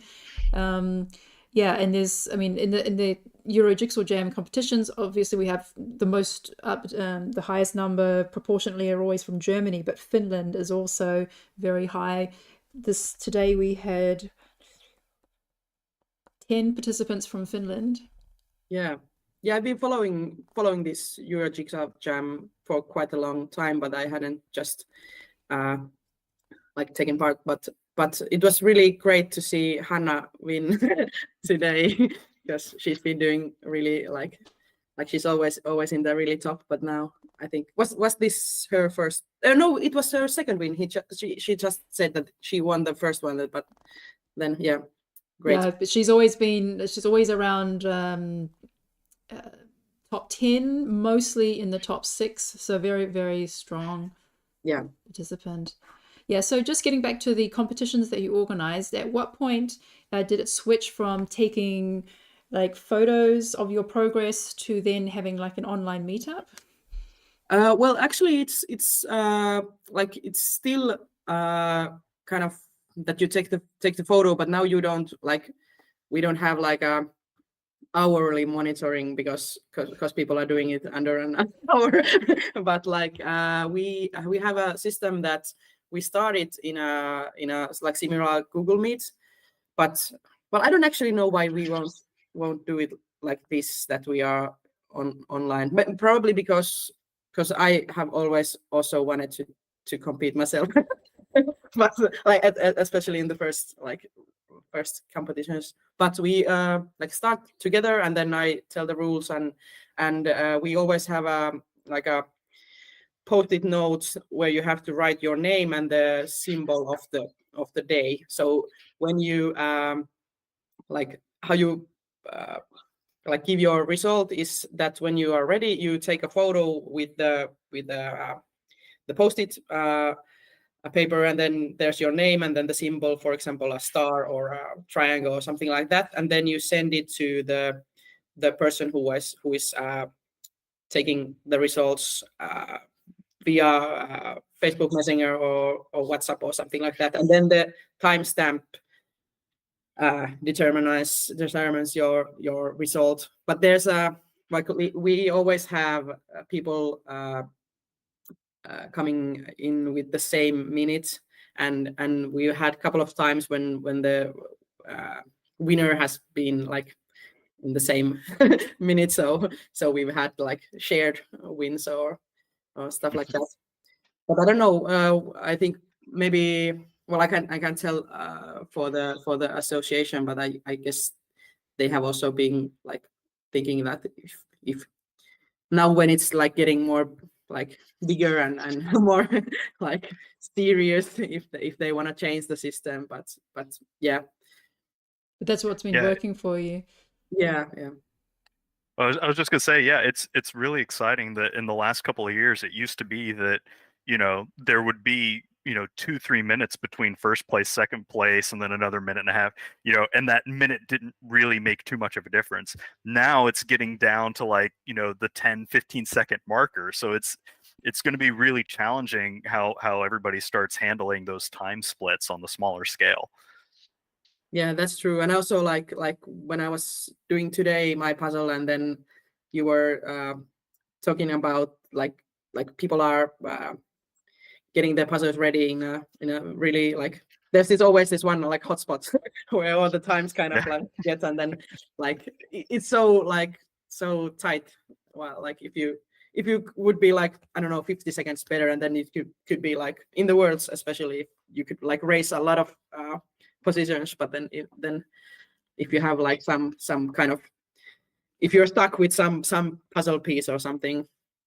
For example, I think I spent way too many seconds searching for one piece, and then that was the piece I was actually missing. So I was like, why did I do this? But yeah, like you can't kind of like get focused on some specific piece for too long. When you're organizing, how does it feel knowing that you're building a community of people that want to do something and just have fun and get better at the thing? How does that feel to know that you're enabling that?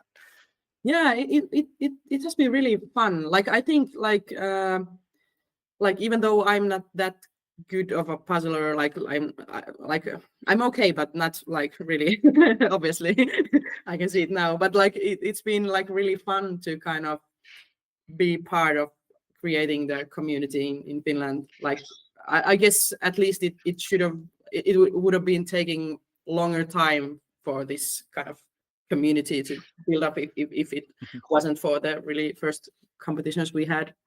Because I think probably it was like inevitable that because I think Emilia Lieberman, she has like, for example, started her YouTube channel. I didn't know her, and like there have been different people's like having the same idea at the same time without knowing each other, but still like it's. I guess it wouldn't be as big as it is. So I just want to mention, Oscar, you have 45 seconds left. Go, go, go. You've done the sky and then the trees. That's really great. Pick out any details? You can get 100 pieces in 45 seconds. I believe in you. That's only one piece in a second. No, just keep going. We're all rooting for you. This is where we just all gear up behind the same person. And for what it's worth, I'm not a big fan of morning people either. So shirt power, apply it to the puzzle. So 5, 4, 3, 2, 1, stop. Hey, congratulations, Oscar. Oh, well done. Good effort. Wow. Very, very well done, sir. Been hard. Wow. Yeah, so Oscar, you can count the leftover number of pieces. Yeah. And yeah, good job there. So close. The ones are like this. The ones that are left. The one, no, keep that together. Just the the single pieces that are floating around. Okay, the single pieces. Yeah, Perfect. so you can just okay. So yeah, put them into groups of 10, and then it's easier. Okay, yeah. 2, 4, 6, 8, 10. I'll just turn your microphone off for a moment. I'm finding pieces now. Okay. Oh, now you see where it goes. Yeah. So sorry, just to finish that thought, Susan. Yeah, no, I think what you've done is really great. And do you have any advice for people who might be thinking like, oh, I don't know anyone who no one's organizing puzzling competitions where I live, or how do I don't know any friends who like puzzles. How can people start something? What can they do?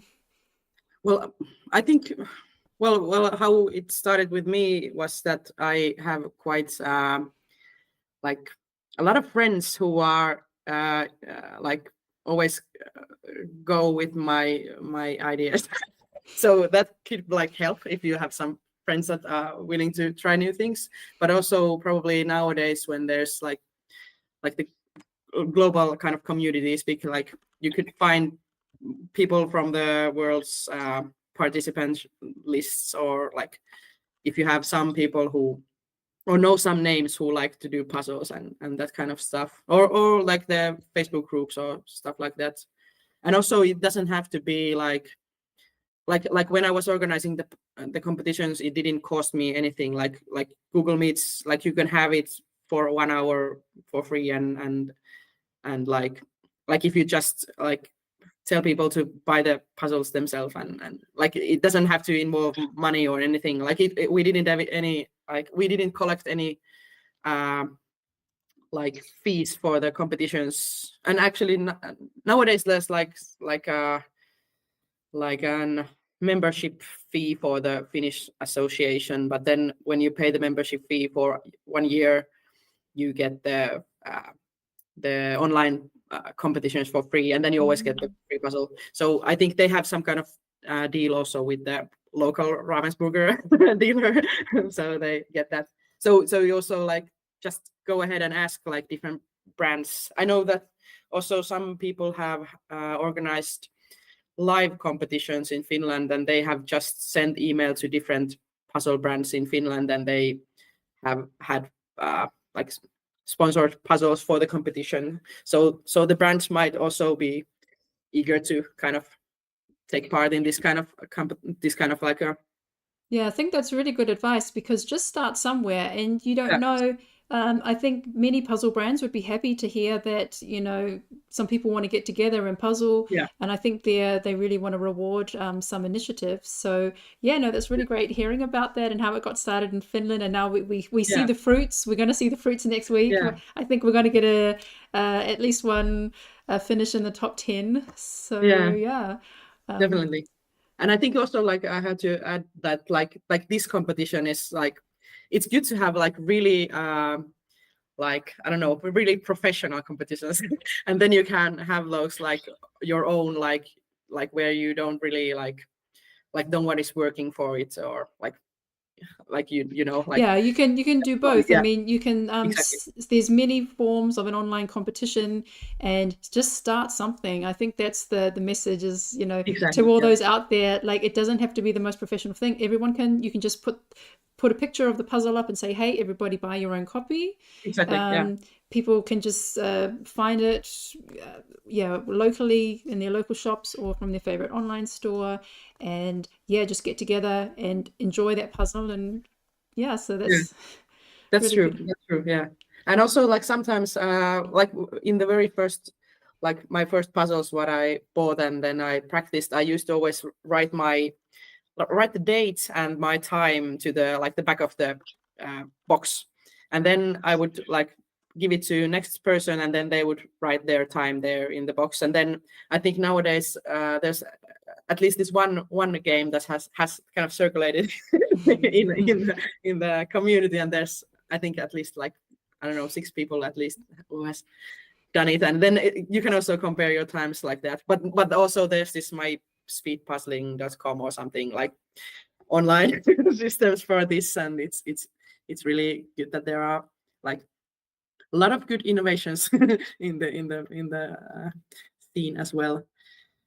But like, yeah. All right. Well, thanks so much for joining us and sharing your story with us, Susan. And I'll see you next week in Spain. Yeah, definitely. Thank you. Good luck. Bye. Thanks. All right, Oscar, do you want to give tell us? So you had 111 pieces left. Yes. How did you find the puzzle tonight?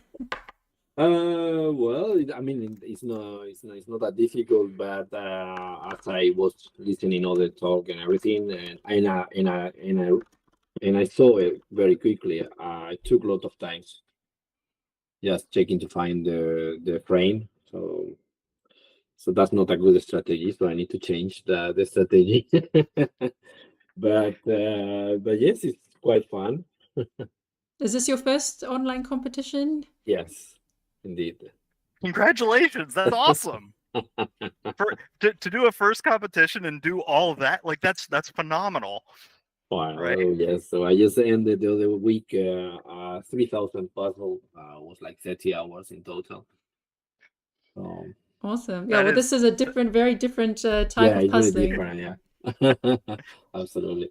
So yes, it's been quite fun, and I was just listening to Susan from Finland. Yes. It's quite funny because I'm flying to Finland on Sunday. Everybody else is flying to Spain. Why? Yes, yeah. You You'll know, I'm go. Spanish. I live in France, and I'm Oh, going to okay. Finland. Okay. Okay. Yeah, I thought so it's good. I thought you're everyone's going to Spain and you're leaving Spain, but Absolutely. They great. heard you were coming, so they all ran. Yeah. No, that's really cool. Hopefully you'll be able to get in touch with some of them and hang out at some point if you're there for a while. Yeah, because they are in Helsinki, and I'm flying to Helsinki. Actually, the next weekend I will be the whole weekend in Helsinki, but I think the next weekend is the competition, no? In Yeah. Spain. They'll all be in Spain. Yeah, that's a pity. But I will be during the week. No, I will be in the week in Mansala, so I will not be in Helsinki. Yeah, but yeah, it's kind of fun. It's fun. I like it. Yeah, well, maybe we'll see you again for another competition. Yeah, I would like to, and also for next year maybe to go also to the with pairs. I have a friend is watching me in the other with the phone. He's watching me all the time. Yeah. Well, it's an honor to see your first from Spain, and also she does puzzles. We do it together online. So Well, it's an honor to see your first online competition yeah. en route to going to Worlds and taking the whole thing next year. I'm excited to see how fast you get. I hope so. I will try, of course. Yeah. Yeah. So it's been very nice. Thank you so much for organizing this. It's really, really nice. So yeah. Yeah, you're welcome. Well, now you can, yeah, well, thanks for joining us, and you can You're welcome. continue on with your puzzle, or you can do it again, do it tomorrow, as you wish. Yeah, tonight I'm gonna finish it with my friend online. So she's gonna do her puzzle, and I'm gonna do mine. It's totally different than what she's doing. But anyway, Oh, she's so you're very both nice. puzzling at the same time, and you just chat you just chat to each other while you're puzzling. And... Yeah, we just make company each other. So my partner is watching the TV. I'm connected with my friend, just doing some puzzle, and maybe staying until 1 o'clock, 2 o'clock in the night. So I don't think it's going to take that long to finish the puzzle. I think you can do that maximum in an hour. So yeah, or less, because now that I count all of them, I see the pieces where they are. yeah, I can see them. I picture them, each one on yeah. its side. So okay. All right. Well, thank you so much for joining us, Oscar, and I'm glad you've You're enjoyed your welcome. first competition. Hope we see you again. Thank you. Nice to meet you guys. I hope to meet you in person one day. Yeah. It'll be great. Nice to meet you. Bye. Bye. All right. Well, and Johanna, so Joanna, how was it this evening? It was pretty fast there. There was a lot. They were coming in batches. Yes, that was really quick puzzle, and surprisingly quick puzzle. I didn't manage to write to you with the names. They finished so quickly. Yeah, and there was also a lot of people who were new and that were not quite familiar with their level of ability, so it was hard to estimate where they would fit in. But yeah, that was a lot of competitors. I think it was over 60, and yeah, probably close to 70. So yeah, another great competition, and thank you so much for supporting. No And problem. Happy to help. yeah, it was fun. And thanks so much, Jim. Always a pleasure. And yeah, it sounded a bit almost like horse racing at the as we Yeah, came that's up to the true. top 3. It's what it looked like. It was so exciting. It was so exciting. I love seeing everybody do their best, and it's even more exciting when everybody's best is at a really high level. So it was just really, really wonderful. Thanks for having me along, so that way I could join in on the fun. Yeah, and I think what people really appreciate is the enthusiasm, because yeah, I guess for a lot of like I've been listening to some live streams recently of the Worlds and of the US Nationals, also of the Portland Jigsaw Masters, and it's quite calm, I would say. And yeah, it's fun when it gets, and then you have these little highs when someone's about to finish. But I think everyone can appreciate it's like, oh, and she's doing well, and he's going well, and yeah. So a bit of a very reminiscent of like a sports broadcaster. So that was quite fun. And we've had some requests that you need to that we need to connect with you somehow at Worlds. So if Valerie or Alfonso was watching, please, we'd like Jim co-hosting if there's a spot available. More than happy to, and hopefully you'll have me on here again. It was a blast. Great. Well, thanks so much, Jim and Joanna and all our participants and everyone who's following us on YouTube. We just have someone from Dominican Republic joining us for the first time, so I'm really happy to see that. Oh, lovely. All right, so I'm going to turn off the live stream now and see you all on Sunday morning for the final pairs competition before Worlds. Woo!